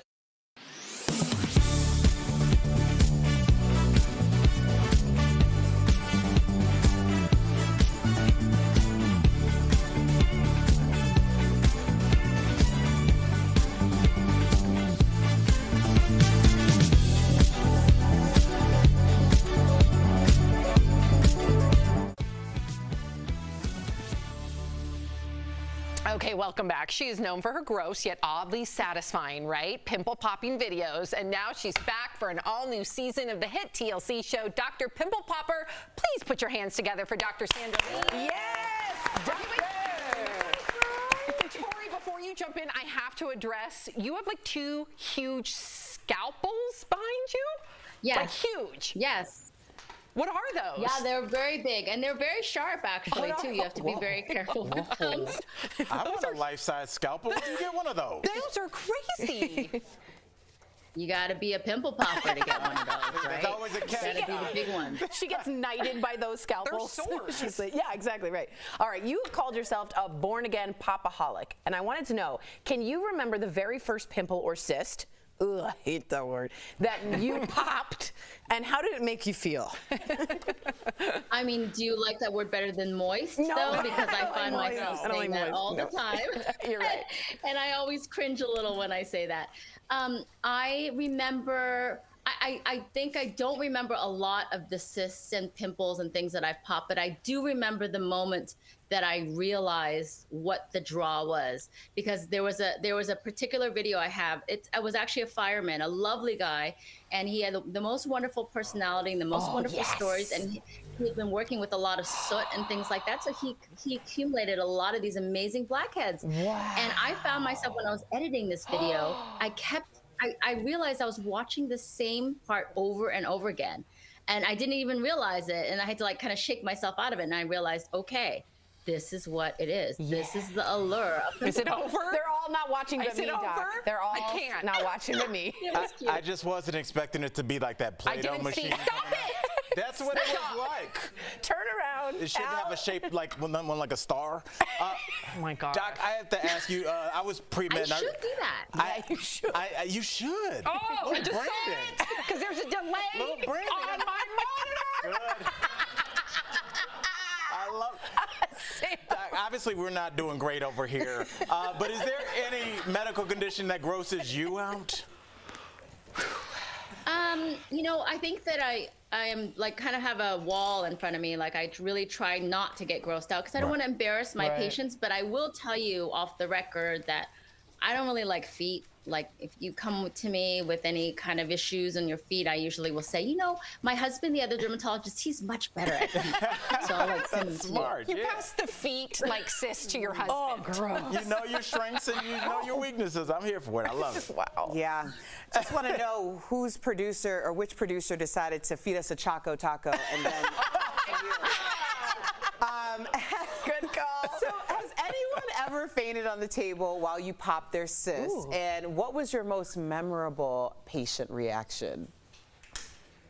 I will have to say I'm very proud of my ranking here. I think I'm the #1 in my office of the least amount of faints, because I do think that as a dermatologist, you're pretty observant of people. They're awake while you're doing things. So I usually can spot when somebody is feeling lightheaded, and it's not usually from cysts or lipomas. It's more likely from like if you're doing filler, like Botox or filler into around the cheeks, around the mouth. That's when people hold their breath and they might get lightheaded.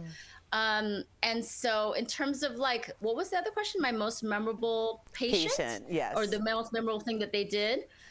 I had a patient who had a cadaver dog. No, this is random. She had a cadaver dog, and I was removing like a lipoma from her, and she asked if she could keep it so that she could use it in training for her dog to detect like human. Yeah, and so.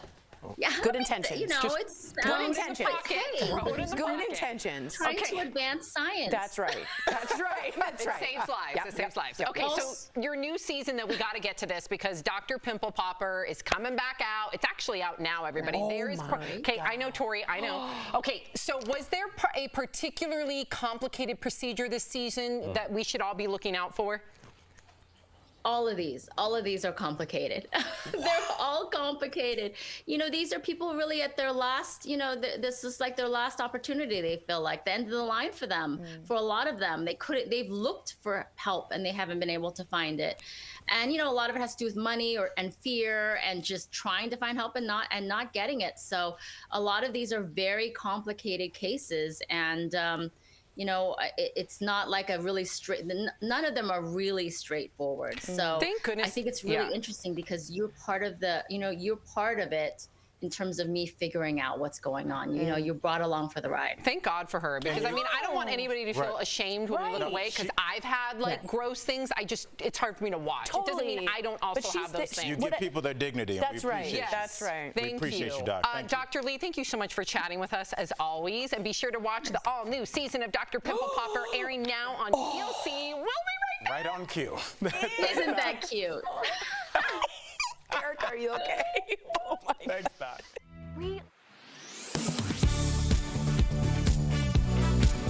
We are in the dog days of summer, and ice cream lovers looking for a treat to cool off might have gotten some not-so-sweet news. On July 21st, Josh Malatino, owner of ice cream truck franchise Snow Cone Joe, posted this on his company's Facebook page, saying, quote, "You heard it here first, the Choco Taco has been discontinued," alongside a headstone with an image of the frozen treat on it. That's cold, Joe. In the following days, people expressed their disbelief that such a beloved item would no longer be available. So, did the Choco Taco get discontinued? Let's verify. Our sources are Klondike and Josh Malatino, owner of ice cream truck franchise Snow Cone Joe. Invented in 1983, the Choco Taco was initially popular at ice cream trucks before it was later also widely distributed among grocers. When Malatino realized he wasn't getting his usual supply of Choco Tacos, he called his distributor. For the past couple of weeks, I haven't been able to get Choco Tacos, so I had spoke to my provider up here in Albany, New York, about it, and he says, there's been a lot of issues going on, so I asked him if he had any idea when we would start to see them again, and he didn't. That's when Malatino took matters into his own hands, contacting Klondike, the maker of the frozen treat, directly. They confirmed to him the worst fears of Choco Taco lovers when they said it was in fact discontinued. Verify also reached out to Klondike and was told the company made the cut due to a higher demand for its other products. In a statement on its website, Klondike added, quote, "A necessary but unfortunate part of this process is that we sometimes must discontinue products, even a beloved item like Choco Taco." So we can verify, yes, the Choco Taco is being discontinued. But some Sweet Tooth patrons aren't going down without a fight, as multiple petitions have launched to bring the sweet treat back. With your Verify, I'm Ariande Till.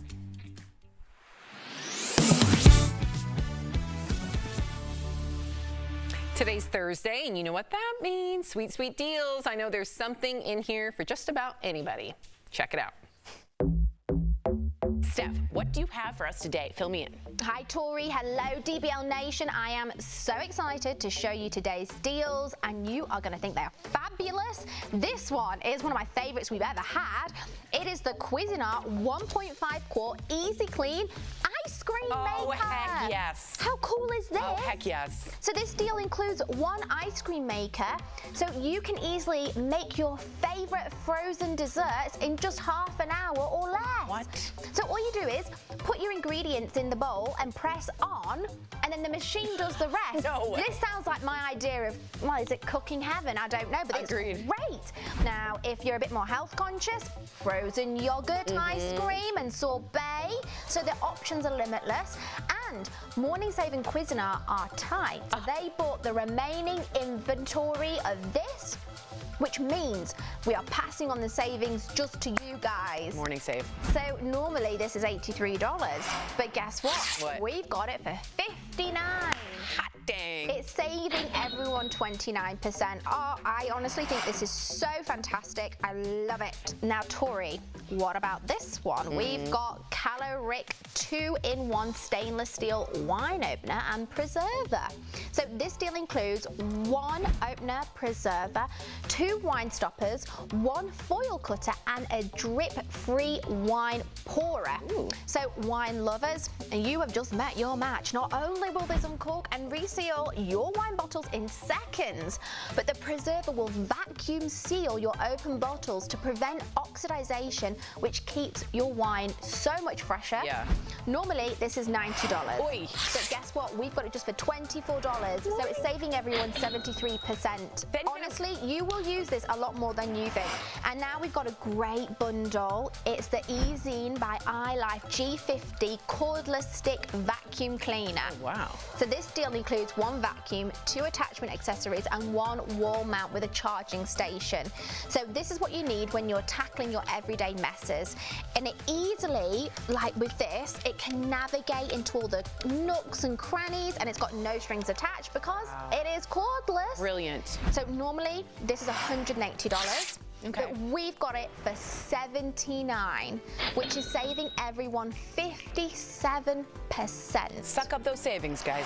And then last but not least, I love a good pampering at home, and you can do that with this Danielle Creations facial steamer and beauty set. So it comes with, oh, this is one of my favorite things ever, a jade facial roller. Oh, everyone has one. Put it in your fridge, it feels amazing. It comes with a headband, a blemish extractor, extractor. Bravo. Love it. And a facial steamer with 2 different attachments. So when you put your face in here, the steam provides hydration and moisture for more radiant and supple skin. It's going to help open up your pores. It's going to clear your sinuses. And then the Jade facial roller will reduce your wrinkles and fine lines. It's really helpful for that, and it gets rid of any puffiness by promoting blood circulation, and it boosts your collagen. Nice. And then we've got this really cozy headband, which is super soft and tucks away your loose hairs, whilst you get your blemish extractor. Love these. So normally this bundle is $70. Okay. But we've got it all for just $29. I know it's saving you guys 59%, and honestly, I cannot tell you how much I use these. I am a big fan of them all. Steph, thank you so much. Y'all head on over to morningsave.com to snag these amazing deals at the lowest prices, or you can even just scan the QR code that's right on your screen right now. It will take you directly to these products on Morning Save's website. As always, Steph, thank you so much. We'll be right back. Promotional consideration is brought to you by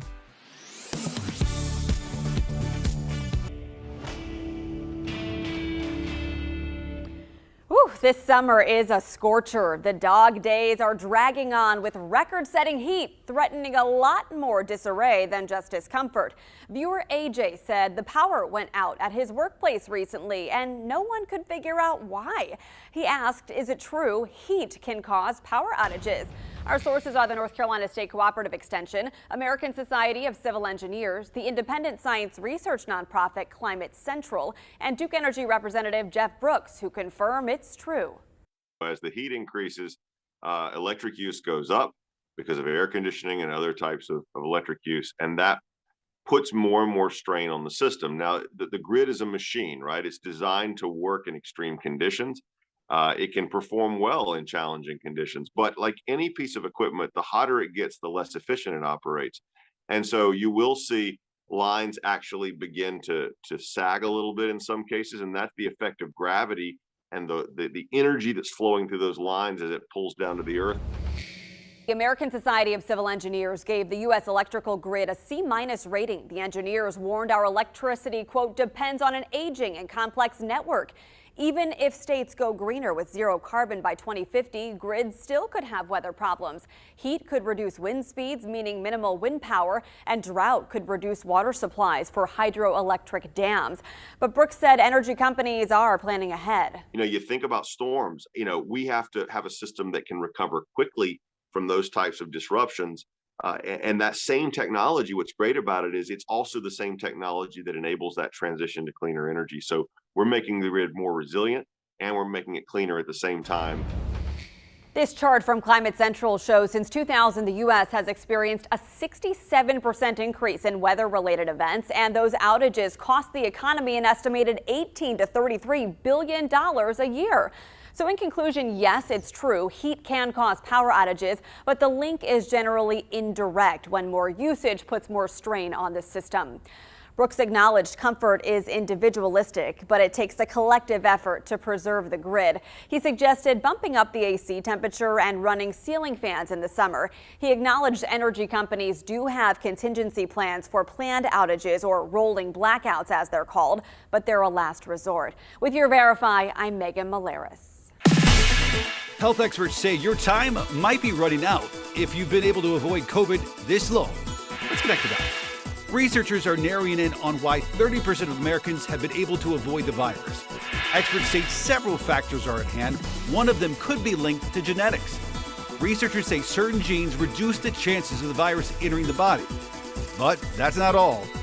Food allergies and asthma could also protect your body from infection.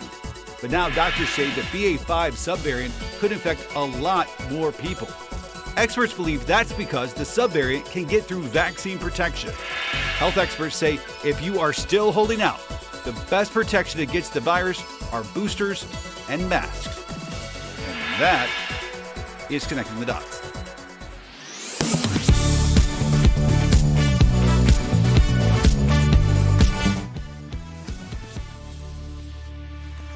Before we go, earlier this week we mentioned actor Tony Dow had died, but this wasn't the case. His family has now confirmed he passed away yesterday. He was 77. He was best known for playing Wally Cleaver, of course, on Leave It to Beaver, alongside Jerry Mathers. Later, he made his mark behind the camera, directing episodes of Star Trek, Deep Space Nine, and Coach. Jerry shared a photo with Tony, saying he was not only his brother on TV, but in life as well. Tony was married to wife Lauren for 42 years. He had a son, Christopher, from his previous marriage. Wow. Unbelievable. And just so you know, he was also someone who talked about mental health before it was something you did. Wow. And this was a quote he said, "If Wally Cleaver can be depressed, anybody can be." Isn't that a lovely, what you say, testimony, teacher, of showing that? I thought that was a And also in a beautiful time when thing. no one talked No about one that talked kind of about stuff. it, So yeah. it's like, oh, well, if this person who's as famous as you can get Right. is depressed, like, maybe I can get through it. So that's a big deal. Amen. What a Mental illness legacy. does not discriminate, but Absolutely many people not. think, like, if you're wealthy and you're famous, you're exactly. You could never be depressed. Totally. So good on him. Well, our thoughts and prayers are with his family. DBO's new Every Day. We will see you tomorrow, same time, same place.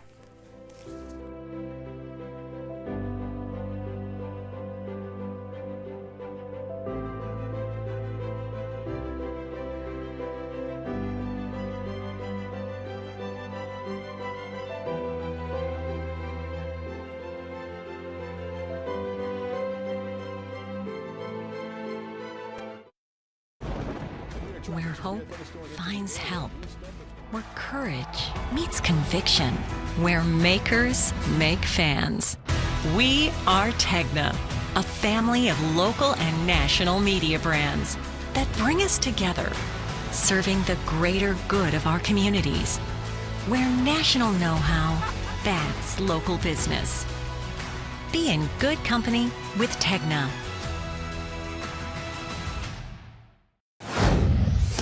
I know you lying. You are wrong as all get out. Be honest about what you are, but don't get tough when BLM protesters are walking down the street. I don't know how much time we have, but I'm about to go on this rampage really quick. Okay, 1 minute. Who are you? I'm Tori. I thought everyone knew. Sorry. Don't you respect my opinions as well? I have to respect yours. Can't you respect mine? Raise the roof. Yes. Embarrassing. Yeah. DBL is all new every day.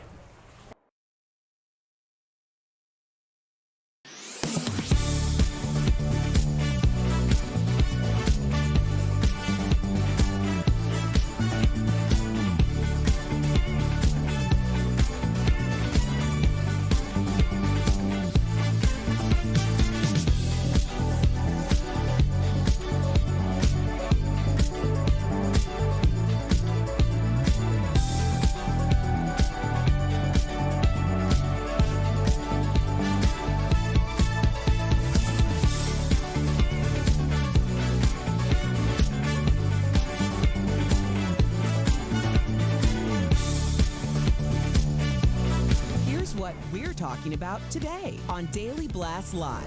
A stunning prisoner swap offer as the U.S. hopes to trade a Russian arms dealer for Brittany Griner's release. Will she make it back home? Beyonce's new album leaks early. Did hackers ruin the release for everyone? Dr. Sandra Lee, aka Dr. Pimple Popper, will be here live. What bizarre cases will she tackle in season 8? And a sad but sweet goodbye to the Choco Taco as Klondike announces it's the end of an era. What treats do you miss most from your childhood? Oh my gosh. Are you insane? This is a sham. No. Nope. Y'all, just It's stop. finally here. Drum roll. Never say that. Okay, all right. Welcome to DBL. We've already gotten started. We're not even going to go there because we do have a surprise announcement. The U.S. offered Russia a deal. It is a prisoner exchange for the release of WNBA star Brittany Griner and former U.S. Marine Paul Whelan. They've been wrongfully detained and are being held in Russian jails as we speak. Russia responded today saying no concrete agreement has been made. Now, according to reports, America would exchange a Russian arms dealer, Victor Bout, also known as the quote-unquote merchant of death, who is serving 25 years in Illinois. Here's what Paul Whelan's brother had to say about it. our reaction is a little bit of hope. The offer that the U.S. government has made and extraordinarily made public is super. Hopefully the Russian government will take the concessions that have been made and allow Paul to come home. So what do you think of this deal? What do you think about the deal being made public, Al? I think in 2022, everything is public. Well, the Kremlin does not want it to be public. I don't think anybody wants anything out there, but I don't think people have a choice anymore. I mean, look at January 6th. Thousands of videotapes, thousands of texts, thousands of emails. The world we live in, things are going to leak, and we'll get to that later in the show as well. But I'm not surprised this is public. I am understanding why things like this are kept under wraps, but I also understand, and I hate to be on the fence about this, why people are publicly advocating for Brittney Griner. I get both sides, but once things are public, you lose leverage, and that's what all these negotiations are about. Or do you gain it? Is this a strategy by our Secretary of State? If sometimes in poker, you got to say I'm all in. If the Kremlin's not doing anything and Putin's, excuse the pun, putting on the pressure, what if you put it public? Now he's got nothing. You either do it or don't. It's his court. That's a strategy. Does he seem like a person that caves to pressure? I don't think so. I think it'll backfire. Now, that possibly could happen. And we are getting rid of, just so you know, if this does work, Victor Bout. A terrible man, a terrorist. This man's in jail for 25 years. He's been in for 14. He is the inspiration for Nicolas Cage's character in the 2005 movie Lord of War. He kills people from selling arms. Liberia, Sierra Leone, Afghanistan. Bad guy. I don't want him out of jail. Do I want Brittney and Paul Whelan home, Brittney Griner? Yes, I do. So I'm also bittersweet on this, but I do think Anthony Blinken would not have made that public had it not been a thought-out strategy. Erica? Well, speaking of strategy, I just feel like this was the whole point all along. Like, we didn't talk about Brittney Griner publicly for months, you know, and then it was very much like you say something, you're one of very few people talking about it. The conversation is continuing. I just want to shout out to Tamron Spurwell, because she, from the very beginning, WNBA reporter, was the one that has been, did the petition. She has been the forward-facing person since the very beginning. I'm just wondering, the idea of Brittney being a political pawn didn't feel like just an idea. It felt like a strategy. And the fact that she's so high profile. And I think a part of this might be a PR move as well. Like, we are doing everything in our power to bring Brittney home, including making this very public and being willing to give over this very dangerous man in order to bring her home. That's a great point. You know, I don't know what the answer is. This whole thing is above me, but I do know that Brittney needs to come home. Well and this said. is, even if the deal is made, we still have to hold our breath to know that she's going to come home safely. Yeah, wow. Well, we will definitely be keeping track of that story. So Ukrainian President Volodymyr Zelensky and his wife are getting a lot of backlash today. It's all because, look at that, okay, they are being featured on the latest cover of Vogue. The photos were taken by famed photographer Annie Leibovitz. Many of you know her for a lot of her Vanity Fair articles and pieces with her photography. Well, while the article is primarily about Elena Zelensky's wife, which is Zelensky's wife, Elena, a lot of people online are slamming them for taking glamorous photos while their country is at war and their citizens are dying. So what do you think of this? Do we think this is Tory in poor taste? Do you think that this, on the other hand, maybe keeps their story in the spotlight, or no? I have a really strong take on this. I don't care why you're thinking of Ukraine. You could be ridiculing this story, but the word Ukraine is now back on the lips of people in the media. That, to me, is a plus. The one thing I would have changed is not hired Annie Leibovitz. It's very glossy. It's very fan. It's very, And I think hire a Ukrainian photographer, do it out where there's bombings, show us not the glossiness, show us them out and what Ukraine really looks like. The aesthetic to me is too polished. It shouldn't have been that. It shouldn't have been Leibovitz. But should they be on Vogue? Honey, be on absolutely every magazine cover you can be on. Yeah, I don't know if I agree with that, only in that morale has so much to do with a country when they are at war. And if you show them in bombed out cities, you show rubble with them standing on it, I think people that live there will be like, yeah, I know, that looks like outside my door. But if you show people that look like you, that are from your country, looking glamorous, giving you hope that, like, we will get through this. Hey, our leaders still look strong. They not only look strong, they look healthy and good. that morale might get you through another week, another month of being shelled. But if my son had died, I wouldn't want to see, or daughter, I would not want to see that. I think you're both right. I think this is a strategy, again, to go directly to this particular demographic. When we're talking about Vanity Fair, generally, Vogue, sorry, Vogue.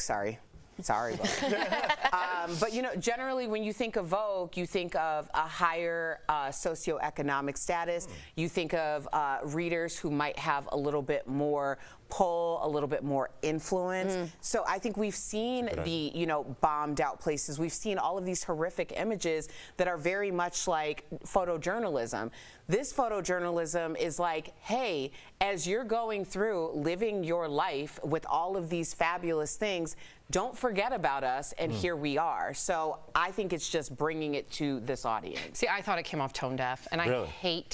I hate saying that because I know. If that's how you feel, that's how you feel. Well, listen, I think people need to have, you can have duality of thought and look at it and say, oh man, that came off tone deaf, but also say those two individuals that are featured right now have definitely been they walk the walk. Right. Okay, so we don't have to, if we were to put Biden there or President Trump there, I would welcome that backlash because I wouldn't say either of them really would fight with the people on the streets if we were to be involved in a World War III. We know Zelensky does.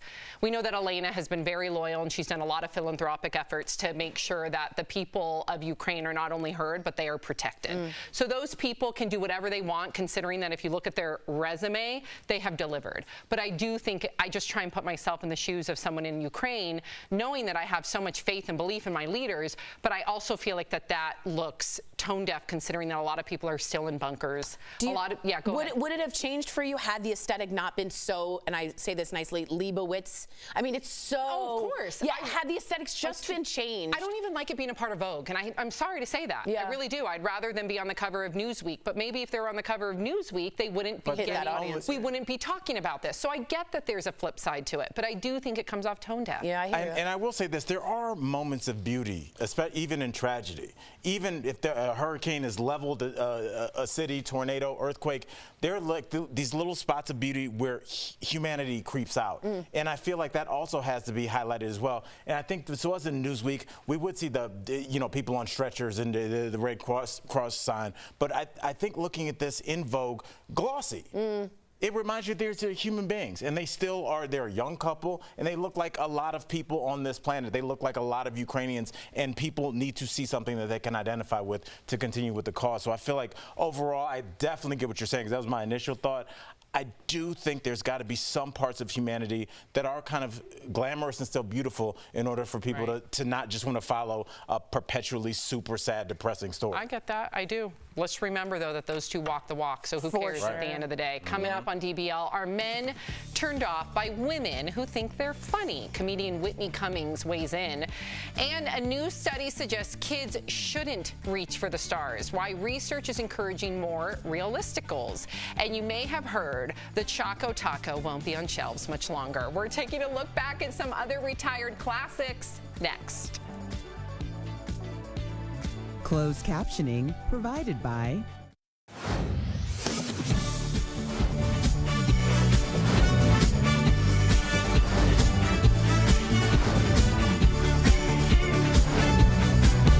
DBL is all new every day. I like your shirt, Taylor Goth Baby. Yes. Oh, I thought that you were just calling yourself a goth baby. You just like really Why? I think that's yourself cool. as an older person. I am an older person. You're like, I like the phrase on that. I'm going to be 42 in like a week. August 6th is my birthday.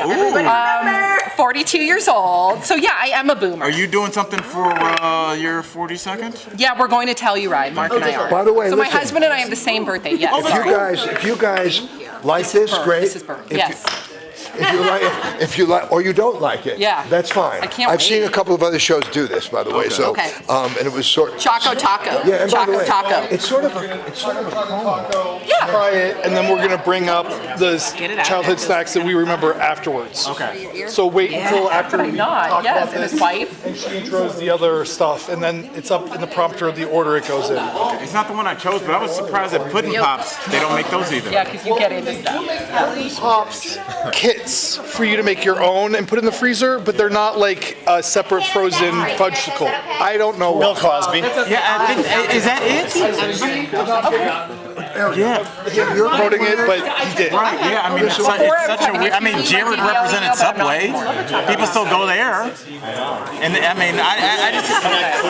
Okay. You kind of Yeah. do. Yeah. I mean, that's kind of the fear. I mean, I was telling, I don't know if I was on stage or something the other day, just talking about Tiger Woods and the Buick endorsement, and like people pick Tiger because he was such a family guy, and Buick was like, oh, we're gonna put all our money in like a couple weeks. Right. Like here comes a golf club through the window, and I'm not making light of that. No, but it's just like an economic decision that was a Yes. disaster. No one saw coming. What?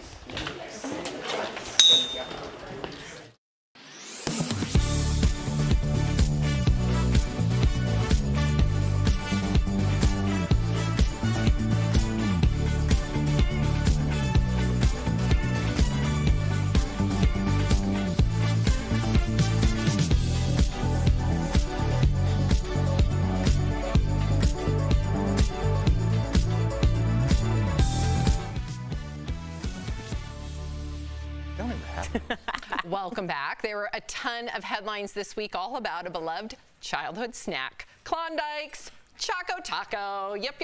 If you're unfamiliar, it's an ice cream bar in a taco-shaped cone. The company announced that it's taking the product off store shelves. Here's just some of the media, I should say, outrage. And some big news from the frozen food aisle that has some shocked and outraged. And just when we thought we couldn't take another punch to the national gut, we've learned that Klondike's Choco Taco has been discontinued. This deserves a memorial, and we will celebrate it today. Slow motion. You're an ice cream waffle taco covered in chocolate. Oh my gosh. So we got ourselves some Choco Tacos. You guys, this is the last time you will probably be able to bite into a Choco Taco. Oh, man. Okay, so first everybody take a bite, and then I want to know if you've had one. Have you had one before, Tori? Yeah, I have. Okay, are you sad? I'm very Are you sad. sad? Erica, have you had one? I'm sad. I just had my first and last one. What? I don't know, because the outside's disgusting. What do you mean? It's not that good. It's a cone. Yeah, it's a very chewy cone. Soft I see why cone. these are being discontinued. And Erica, drumsticks. are you sad? This is horrible. Are you sad? No. It's not that good. Let's be honest. You know what people like about it, Sam? It's the texture.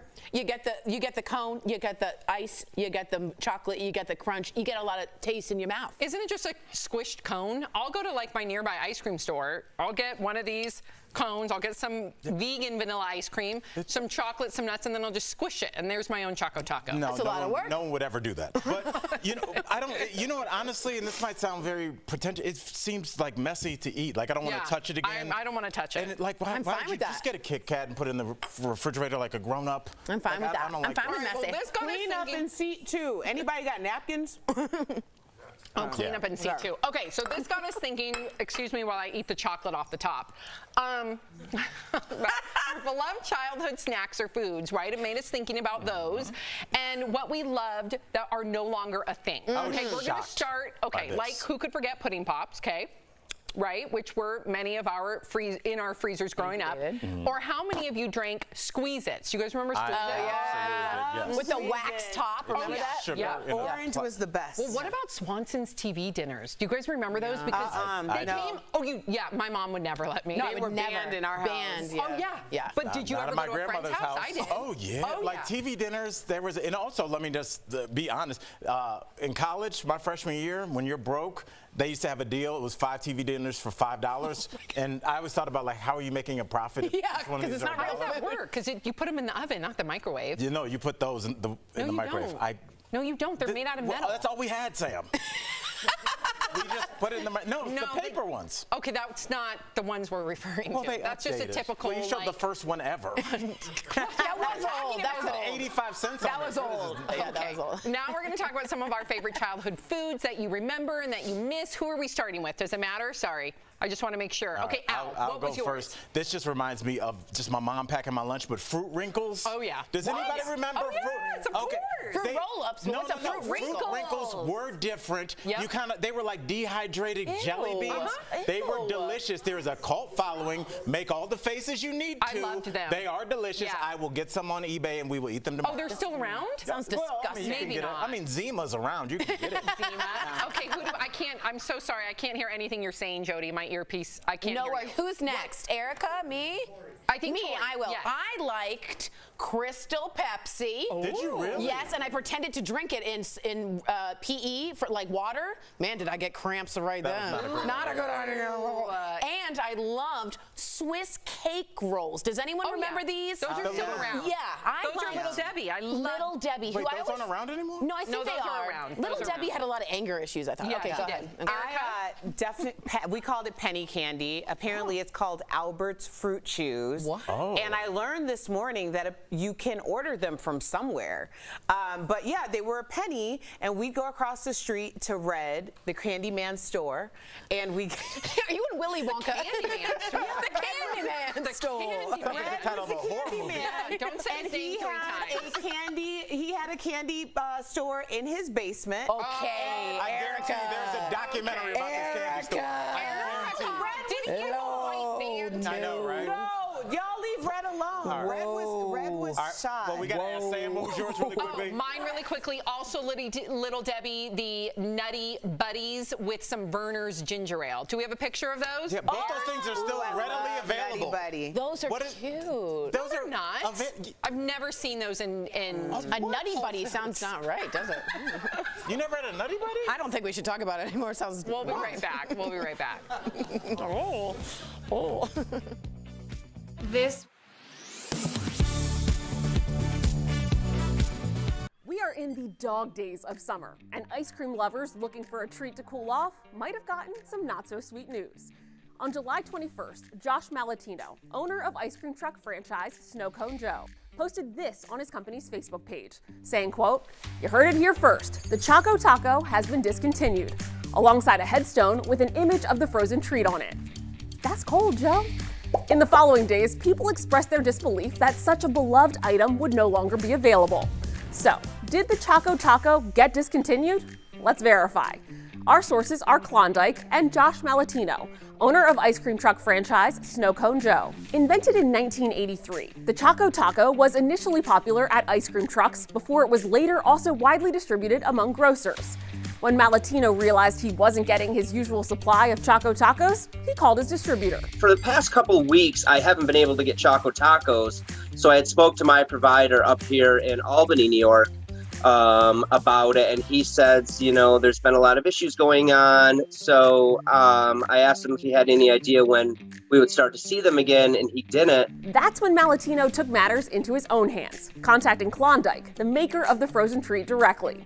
They confirmed to him the worst fears of Choco Taco lovers when they said it was in fact discontinued. Verify also reached out to Klondike and was told the company made the cut due to a higher demand for its other products. In a statement on its website, Klondike added, quote, "A necessary but unfortunate part of this process is that we sometimes must discontinue products, even a beloved item like Choco Taco." So we can verify, yes, the Choco Taco is being discontinued.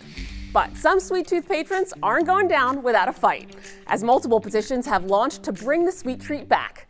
With your Verify, I'm Ariande Till.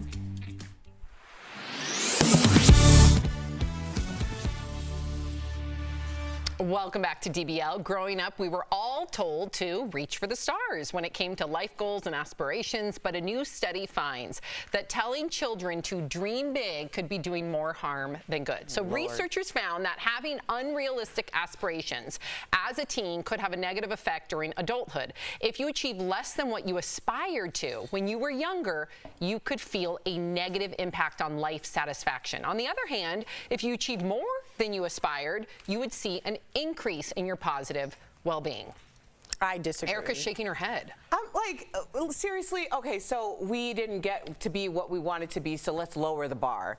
That's silly. I mean, when I went to, I think it was like Vacation Bible School, my parents would put us in these things, and there was this song, I might as well think big or dream big. Why would any thought be small? I might as well dream big if I want to dream at all. And the idea was that if you at least aspire to something, you're continuing to try to achieve it. And I think when you lower the bar, you're like, okay, well, I did the thing I said I was going to do, so I'll just rest on my laurels now. And guess what happens? Life catches up with you. You have to continue to think bigger. Al, have you had this conversation with your kids? Because they're older. But it's different. I have a different take. I really do think this, I wouldn't call it lowering the bar, I call it changing the bar and maybe going after to a lower space.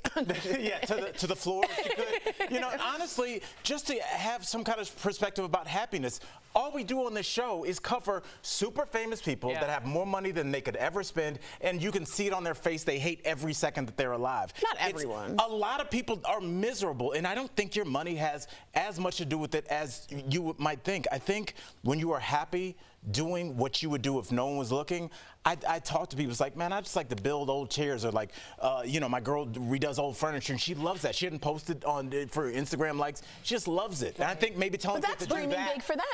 Why does it have to be financial? Why is it about money? Why is it not just about aspirations? I actually think you're both right. I think you're both saying the same thing. It's just how you say it. And what I always tell Sophie is, you're so special, but you're no special than anyone else. I don't want her, I think, in my opinion, I want her to be brave. I want her to be confident. I want her to shoot for the stars. I also want that to be coupled with, you got to work hard. You're going to have to do a lot of odd jobs to get the job that you want, that makes you happy.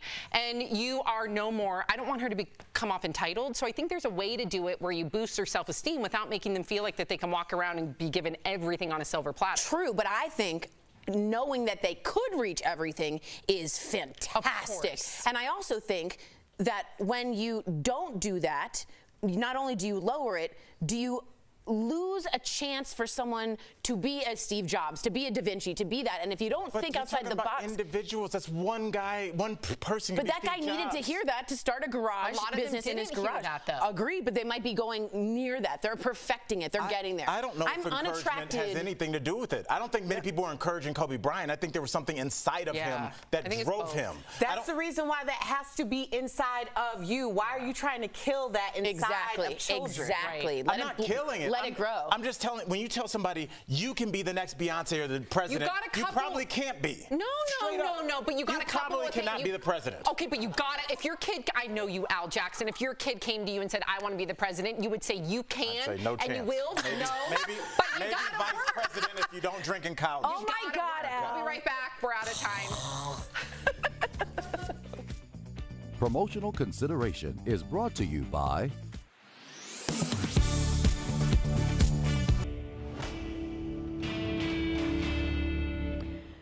This summer is a scorcher. The dog days are dragging on with record-setting heat, threatening a lot more disarray than just discomfort. Viewer AJ said the power went out at his workplace recently and no one could figure out why. He asked, is it true heat can cause power outages? Our sources are the North Carolina State Cooperative Extension, American Society of Civil Engineers, the independent science research nonprofit Climate Central, and Duke Energy Representative Jeff Brooks, who confirm it's true. As the heat increases, electric use goes up because of air conditioning and other types of electric use, and that puts more and more strain on the system. Now, the grid is a machine, right? It's designed to work in extreme conditions. It can perform well in challenging conditions, but like any piece of equipment, the hotter it gets, the less efficient it operates. And so you will see lines actually begin to sag a little bit in some cases, and that's the effect of gravity and the energy that's flowing through those lines as it pulls down to the earth. The American Society of Civil Engineers gave the U.S. electrical grid a C- rating. The engineers warned our electricity, quote, depends on an aging and complex network.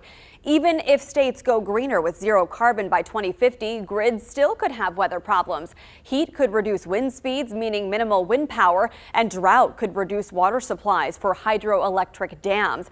But Brooks said energy companies are planning ahead. You know, you think about storms, you know, we have to have a system that can recover quickly from those types of disruptions And that same technology, what's great about it is it's also the same technology that enables that transition to cleaner energy. So we're making the grid more resilient and we're making it cleaner at the same time. This chart from Climate Central shows since 2000, the U.S. has experienced a 67% increase in weather-related events, and those outages cost the economy an estimated $18 to $33 billion a year. So in conclusion, yes, it's true, heat can cause power outages, but the link is generally indirect when more usage puts more strain on the system. Brooks acknowledged comfort is individualistic, but it takes a collective effort to preserve the grid. He suggested bumping up the AC temperature and running ceiling fans in the summer. He acknowledged energy companies do have contingency plans for planned outages, or rolling blackouts as they're called, but they're a last resort. With your Verify, I'm Megan Malaris. Health experts say your time might be running out if you've been able to avoid COVID this long. Let's connect to that. Researchers are narrowing in on why 30% of Americans have been able to avoid the virus. Experts say several factors are at hand. One of them could be linked to genetics. Researchers say certain genes reduce the chances of the virus entering the body. But that's not all. Food allergies and asthma could also protect your body from infection. But now doctors say the BA.5 subvariant could infect a lot more people. Experts believe that's because the subvariant can get through vaccine protection. Health experts say if you are still holding out, the best protection against the virus are boosters and masks. And that is connecting the dots.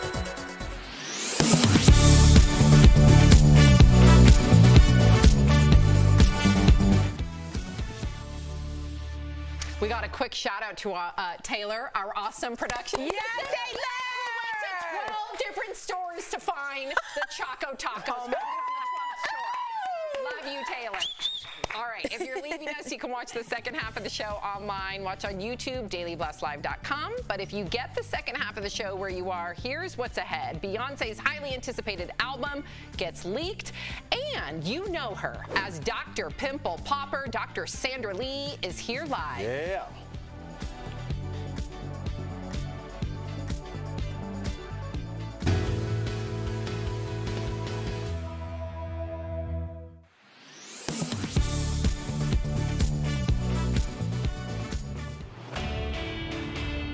On social media, you'll find a lot of posts about monkeypox, including many questioning whether it should be considered a sexually transmitted disease or infection, since it's spreading primarily among men who have sex with men. So we set out to verify how it spreads with the help of our sources, Dr. William Schaffner from Vanderbilt University, Dr. Amish Adalja from Johns Hopkins University, and the Centers for Disease Control and Prevention. And right out of the gate, we could tell you that no, monkeypox is not considered an STI. According to the CDC, an STI is defined as a disease that passes from one person to another through sex. So, does monkeypox fit this description?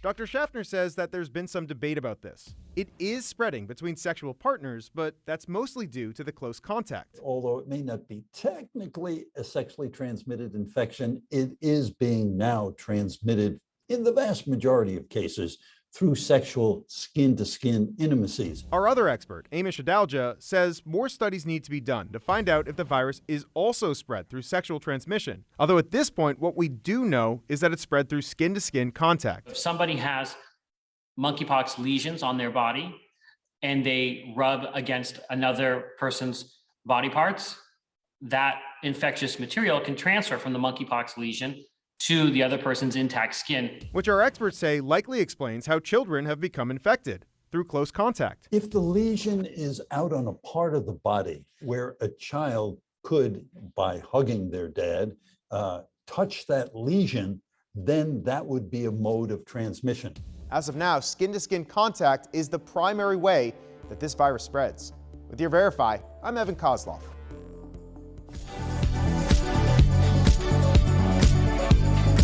This is Dating About. Oh my gosh. Are you insane? This is a sham. No. No. Y'all, just It's stop. finally here. Drum roll. Hold up, oh baby, baby, you won't break my soul. You won't break my soul. You won't break my soul. You won't break my soul. Everybody. Yes. Welcome to DBO. Sorry. Oh, Usually they make fun of my dancing. I feel redeemed. I like it. Tori was just going. I like it. That song really is like an anthem. Angry. Well, it's because I think it's a really good anthem for right now for a lot of people. At first, I was like, I don't like house music. Shame on me. That's a great song. It is such a good Shame song. on me. Okay. Yeah. But I dug your passion. Thanks. Okay, so that was Beyonce's song "Break My Soul" from her new album Renaissance, which is set, by the way, to be officially released at midnight tonight. But the album was leaked yesterday, and the Beyhive is up in arms. The other tracks from the album started appearing online, but we're not going to play any of them out of respect for Miss Beyonce. Thank you very much. And some people are tweeting the album is for sale in countries like France. Of course, the Beyhive has her back and started posting messages asking fans to quote unquote respect the queen by not sharing any of the leaked songs. Dude, so she's putting in all the work and then people are just gonna pirate off of her? People suck. Yeah. People do suck. Right. We're good. We're wrapped. Yeah. They just took everything. Yeah. Like her whole moment to like debut it, everything. Why do you seem so surprised about this? Everything leaked. I'm not saying you shouldn't be disappointed. I mean, 2022, everything. I thought gets she leaked it. It's a commodity. You thought Beyonce leaked it? Yeah, because she's done really cool, like, interesting ways of doing. Nah. No, I'm not being disrespectful. No, that was the whole point of what. When you wake up in the morning, you're like, oh, when you wake up in the morning and realize that Beyonce just dropped a whole album, that's the reason why. Because people are just ready to steal a moment. People are ready to kill a vibe. Like, I'm not okay with this. I feel like the people that did this don't even really know who this seems like the hackers, like anything else. And I feel like these people know there's a commodity that people want, and they just extracted it and gave them what they want. I don't think that these are necessarily pro or anti-Beyonce. I just think these are thieves. Mm-hmm. Yeah, I agree. I mean, it's clearly not her now. I know that now, so I don't want any Beyhive people coming at me. I apologize. Tori's gonna have all Instagram's gonna have bee emojis. Yeah, I feel bad. I mean, it is a strategy. But it is a strategy. People, right? That's exactly right. And my first thought was she probably thought it might be a problem, and she probably kept her circle very small, which is why I think you might be right about hackers. No. Hackers. Okay, I love you. No one has a smaller circle than Beyonce. Really? I Is it guarantee that tight? it. I don't know for a fact. That's how tight it is. Wow. I want a small circle. I want a small circle too. I'm a Beyonce in my life. I'm keeping my job. Right. All right. Are men turned off by funny women? Comedian Whitney Cummings was asked if men avoid dating women who think they're funny. Here's what she said about that. Let's be honest. There's a difference between funny people and people comedians. who think they're funny. Oh, absolutely. So someone who's always on, that is annoying. It's the worst. You know? And we deal with it a lot. Someone who's actually funny, I don't think you'd be bummed out. Because that's someone who's just like kind of moves through life in a way that makes you laugh and isn't like, hey, check what I... Like, it's not that. You don't want a girl doing bits at Applebee's. Yeah. You know? Okay, so Tori, when I hear this, I think of you when you used to perform at the Comedy Store and you would have to kind of like change your act a little bit. Yeah. Because people would think that you're...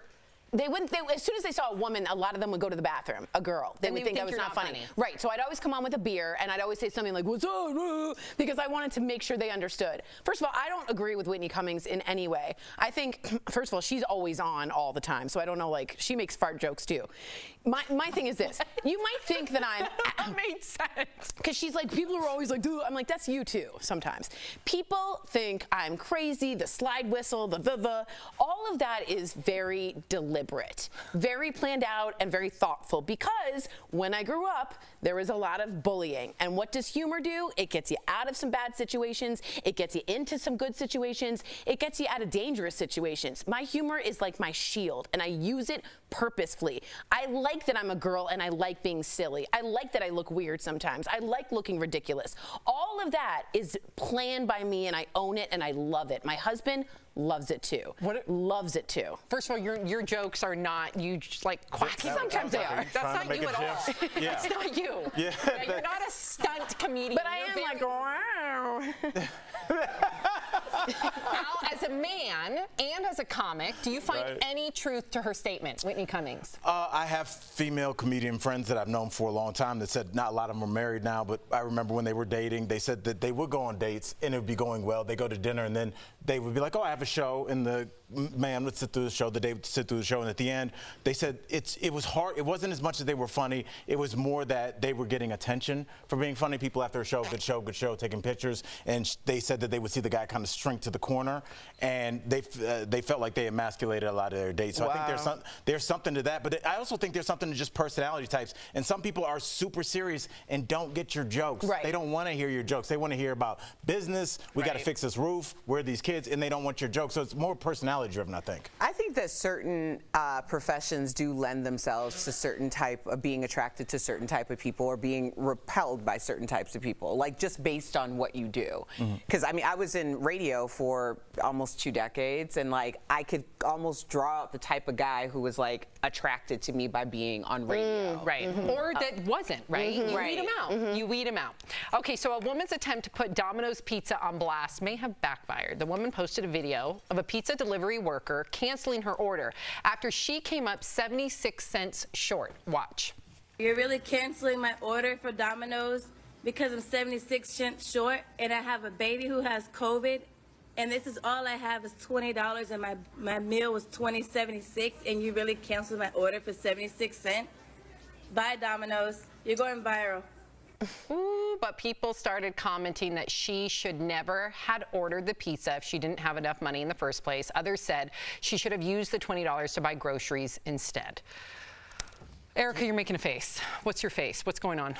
I mean, people are going through really tough times, but that delivery driver is probably going through tough times. Yeah, that's like totally that what I story thought. could have very easily have been like, you know, how does she approach the situation? Because I'm assuming if she took out her phone and tried to make it go viral, that it wasn't like a, you know, listen, I'm going to assume that it wasn't a sympathetic situation for him to be like, I'll cover it, although I'm likely going to lose money on my gas. Like, what about his that tip, would have been too? it. Right, That give a would have tip, been. too. You have $20 and it's $20.76. It was completely up to that delivery driver, and this woman didn't have enough money, and she knew she didn't have enough money when she ordered it. Yeah. It's a transaction, and also without the tip, what are you doing in times like this? You got to be tipping these people. Yeah. They're Especially during working. COVID, where he was going to a and house gas with COVID. prices are this high. You can't be doing that. I don't think that's If you're fair. having a delivery driver come to your house and if you can't tip, just Then don't order. And you can understand why that delivery driver not only saw that she was coming up short for the actual bill, but then And in now his you're mind, gonna film me Yeah, and and, you know what I mean? yeah. In his mind, he's like, okay, I know if she can't afford the bill, I'm not getting a tip. Yeah. No. All right, coming up on DBL. Dr. Sandra Lee, Yes. there she is. She's back. She's here live. We're going to catch up with Dr. Pimple Popper after the break. Closed captioning provided by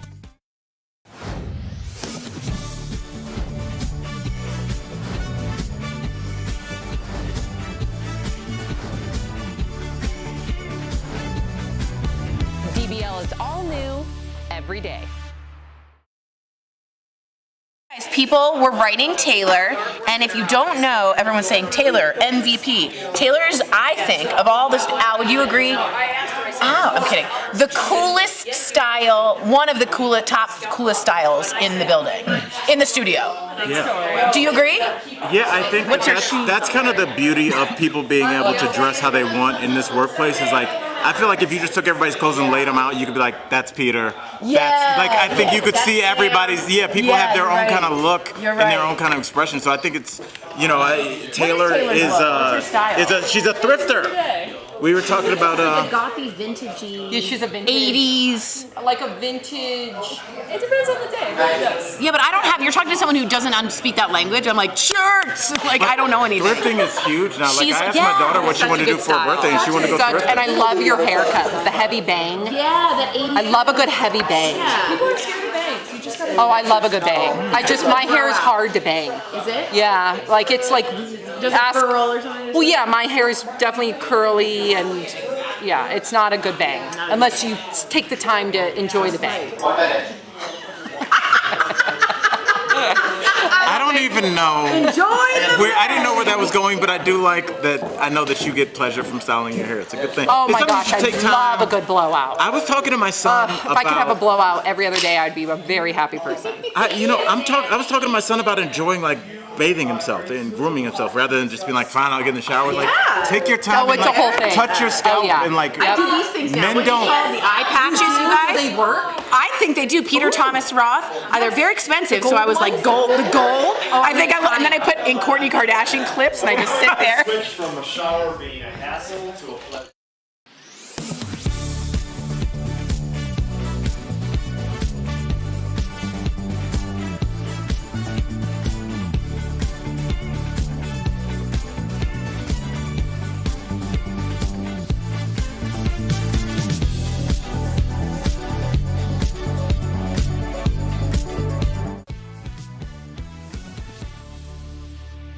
Okay, welcome back. She is known for her gross yet oddly satisfying, right? Pimple popping videos. And now she's back for an all-new season of the hit TLC show, Dr. Pimple Popper. Please put your hands together for Dr. Sandra Lee. Yes! Tori, before you jump in, I have to address, you have like 2 huge scalpels behind you? Yes. Like huge. Yes. What are those? Yeah, they're very big and they're very sharp actually too. You have to be very careful with them. I want a life-size scalpel. Where do you get one of those? Those are crazy. You got to be a pimple popper to get one of those, right? There's always a catch. Got to be the big one. She gets knighted by those scalpels. They're swords. She's like, yeah, exactly right. All right, you called yourself a born-again popaholic, and I wanted to know, can you remember the very first pimple or cyst? Ugh, I hate that word. That you popped, and how did it make you feel? I mean, do you like that word better than moist, No, though? Because I I don't find like myself moist. I don't saying like that moist. all No. the time. You're right. And I always cringe a little when I say that. I remember, I think I don't remember a lot of the cysts and pimples and things that I've popped, but I do remember the moment that I realized what the draw was, because there was a particular video I have. I was actually a fireman, a lovely guy, and he had the most wonderful personality and the most wonderful stories, and he had been working with a lot of soot and things like that, so he accumulated a lot of these amazing blackheads. Wow. And I found myself, when I was editing this video, I realized I was watching the same part over and over again, and I didn't even realize it, and I had to like kind of shake myself out of it, and I realized, okay, this is what it is. This is the allure of Is it over? They're all not watching but Is me, it Doc. over? They're all I can't. not watching but me. I just wasn't expecting it to be like that I Play-Doh didn't machine. see. Stop it! That's what it was like. Turn around. It shouldn't have a shape like one like a star. Oh my God. Doc, I have to ask you. I was pre-med. I should do that. Yeah, you should. You should. Oh, I Little just saw Brandon. it because there's a delay Little Brandon. on my monitor. Good. I love. Doc, obviously, we're not doing great over here. But is there any medical condition that grosses you out? You know, I think that I am like kind of have a wall in front of me. Like I really try not to get grossed out because I don't want to embarrass my patients. But I will tell you off the record that I don't really like feet. Like if you come to me with any kind of issues on your feet, I usually will say, you know, my husband, the other dermatologist, he's much better at feet. So I'll like send him to you. Smart. You pass the feet like cyst to your husband. Oh, gross. You know your strengths and you know your weaknesses. I'm here for it. I love it. Wow. Yeah. Just want to know whose producer or which producer decided to feed us a Choco Taco and then. Good call. So, has anyone ever fainted on the table while you popped their cyst? Ooh. And what was your most memorable patient reaction? You know, I will have to say I'm very proud of my ranking here. I think I'm the #1 in my office of the least amount of faints, because I do think that as a dermatologist, you're pretty observant of people. You know, they're awake while you're doing things. So I usually can spot when somebody is feeling lightheaded, and it's not usually from cysts or lipomas. It's more likely from like if you're doing filler, like Botox or filler into around the cheeks, around the mouth. That's when people hold their breath and they might get lightheaded. And so in terms of like, what was the other question? My most memorable patient? Yes. Or the most memorable thing that they did? I had a patient who had a cadaver dog. No, this is random. She had a cadaver dog, and I was removing like a lipoma from her, and she asked if she could keep it so that she could use it in training for her dog to detect like human. Yeah, and so. Yeah, Good intentions. You know, Just it's good intentions. Good intentions. Trying to advance science. That's right. That's right. That's It right. saves lives. Yep, It saves yep, lives. yep. Okay, so your new season, that we got to get to this because Dr. Pimple Popper is coming back out. It's actually out now, everybody. Oh There is. Okay, I know, Tori. I know. Okay, so was there a particularly complicated procedure this season that we should all be looking out for? All of these are complicated. They're all complicated. You know, these are people really at their last, you know, this is like their last opportunity. They feel like the end of the line for them. For a lot of them, they've looked for help and they haven't been able to find it. And, you know, a lot of it has to do with money and fear and just trying to find help and not getting it. So a lot of these are very complicated cases. And, you know, it's not like a really straight, none of them are really straightforward. So Thank goodness. I think it's really interesting because you're part of you're part of it in terms of me figuring out what's going on. You know, you're brought along for the ride. Thank God for her, because I mean, I don't want anybody to feel ashamed when we look away, because I've had like gross things. It's hard for me to watch. It doesn't mean I don't also have those things. You give people their dignity. And That's we right. appreciate Yes. That's right. Thank we appreciate you, Doc. Thank you. Dr. Lee, thank you so much for chatting with us as always, and be sure to watch the all-new season of Dr. Pimple Popper airing now on TLC. We'll be right on cue. Isn't that cute? Eric, are you okay? Oh my Thanks, Doc.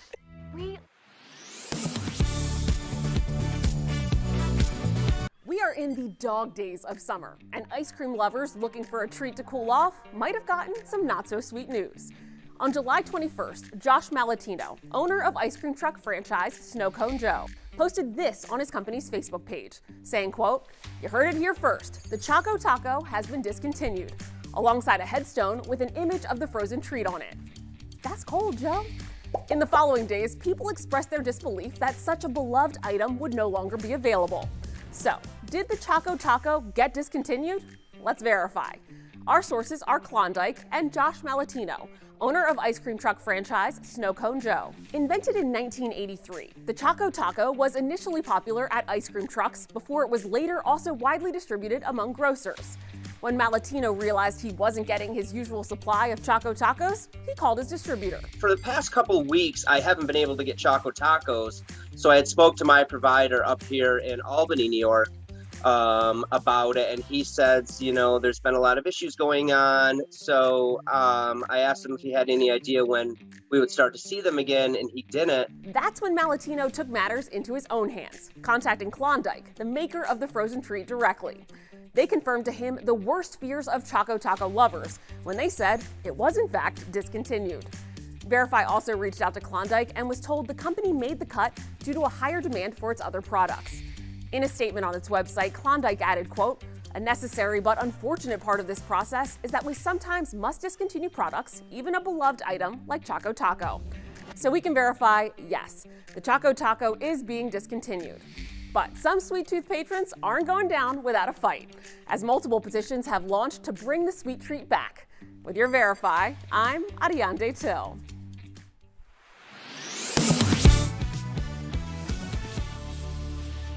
Today's Thursday, and you know what that means. Sweet, sweet deals. I know there's something in here for just about anybody.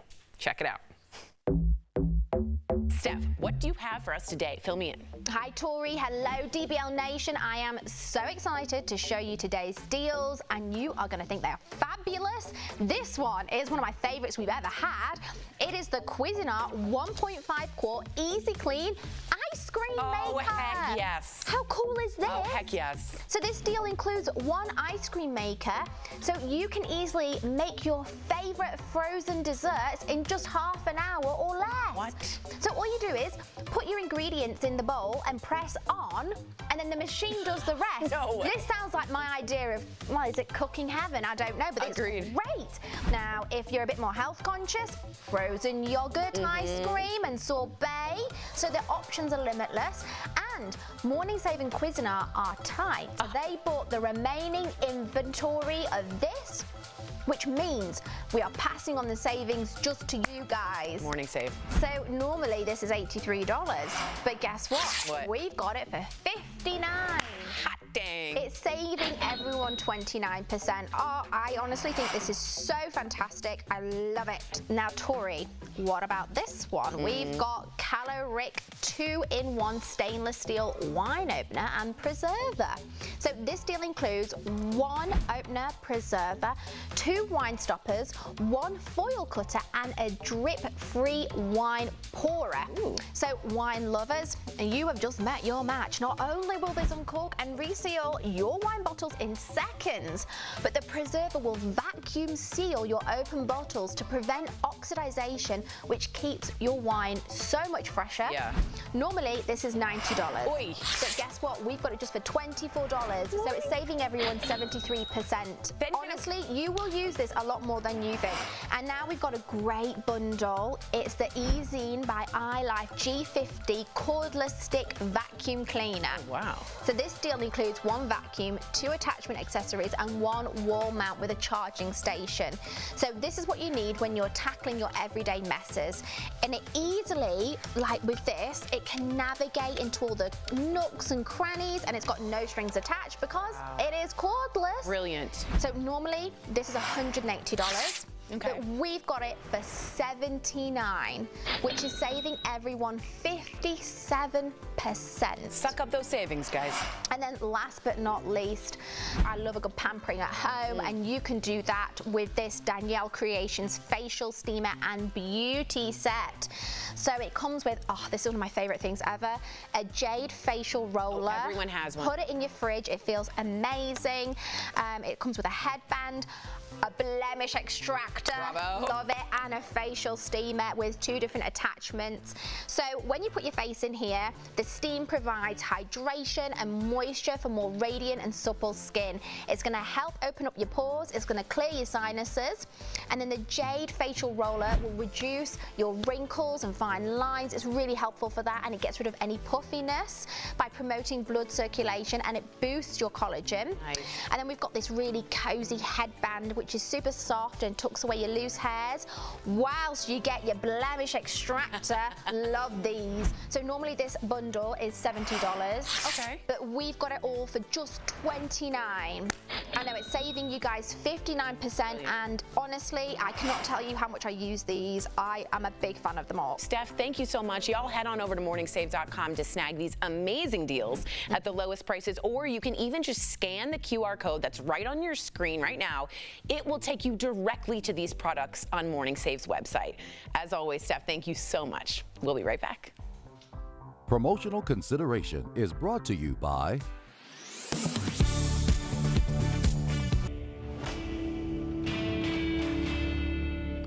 Whew, this summer is a scorcher. The dog days are dragging on with record-setting heat, threatening a lot more disarray than just discomfort. Viewer AJ said the power went out at his workplace recently and no one could figure out why. He asked, is it true heat can cause power outages? Our sources are the North Carolina State Cooperative Extension, American Society of Civil Engineers, the independent science research nonprofit Climate Central, and Duke Energy Representative Jeff Brooks, who confirm it's true. As the heat increases, electric use goes up because of air conditioning and other types of electric use, and that puts more and more strain on the system. Now, the grid is a machine, right? It's designed to work in extreme conditions. It can perform well in challenging conditions, but like any piece of equipment, the hotter it gets, the less efficient it operates. And so you will see lines actually begin to sag a little bit in some cases, and that's the effect of gravity and the energy that's flowing through those lines as it pulls down to the earth. The American Society of Civil Engineers gave the U.S. electrical grid a C- rating. The engineers warned our electricity, quote, depends on an aging and complex network. Even if states go greener with zero carbon by 2050, grids still could have weather problems. Heat could reduce wind speeds, meaning minimal wind power, and drought could reduce water supplies for hydroelectric dams. But Brooks said energy companies are planning ahead. You know, you think about storms, you know, we have to have a system that can recover quickly from those types of disruptions. And that same technology, what's great about it is it's also the same technology that enables that transition to cleaner energy. So we're making the grid more resilient and we're making it cleaner at the same time. This chart from Climate Central shows since 2000, the U.S. has experienced a 67% increase in weather-related events, and those outages cost the economy an estimated $18 to $33 billion a year. So in conclusion, yes, it's true, heat can cause power outages, but the link is generally indirect when more usage puts more strain on the system. Brooks acknowledged comfort is individualistic, but it takes a collective effort to preserve the grid. He suggested bumping up the AC temperature and running ceiling fans in the summer. He acknowledged energy companies do have contingency plans for planned outages, or rolling blackouts as they're called, but they're a last resort. With your Verify, I'm Megan Malaris. Health experts say your time might be running out if you've been able to avoid COVID this long. Let's connect to that. Researchers are narrowing in on why 30% of Americans have been able to avoid the virus. Experts say several factors are at hand. One of them could be linked to genetics. Researchers say certain genes reduce the chances of the virus entering the body. But that's not all. Food allergies and asthma could also protect your body from infection. But now doctors say the BA.5 subvariant could infect a lot more people. Experts believe that's because the subvariant can get through vaccine protection. Health experts say if you are still holding out, the best protection against the virus are boosters and masks. And that is Connecting the Dots.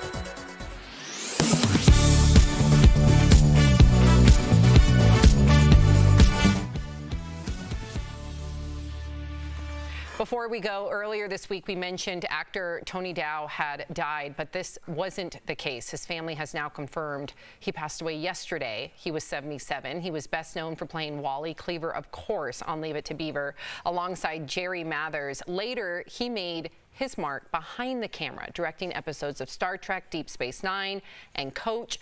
Jerry shared a photo with Tony, saying he was not only his brother on TV, but in life as well. Tony was married to wife Lauren for 42 years. He had a son, Christopher, from his previous marriage. Wow. Unbelievable. And just so you know, he was also someone who talked about mental health before it was something you did. Wow. And this was a quote he said, "If Wally Cleaver can be depressed, anybody can be." Isn't that a lovely, what you say, testimony, teacher, of showing that? I thought that was a And also in a beautiful time when thing. no one talked about No one that talked kind of about stuff. it, So it's yeah. like, oh, well, if this person who's as famous as you can get is Right. depressed, like, maybe I can get through it. So it's a big deal. Amen. What a Mental illness legacy. does not discriminate, but Absolutely many people not. think, like, if you're wealthy and you're famous, you're exactly. You And he- could never be depressed. Totally. So good on him. Well, our thoughts and prayers are with his family. DBO's new Every Day. We will see you tomorrow, same time, same place.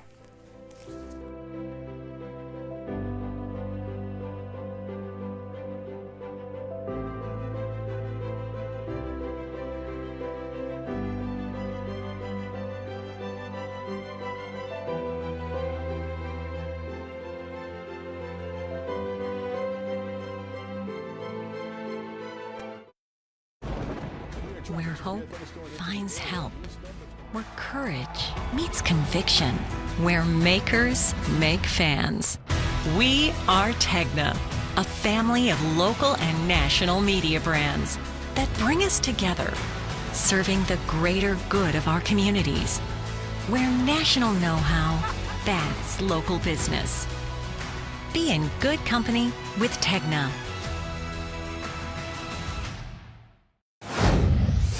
I know you lying. You are wrong as all get out.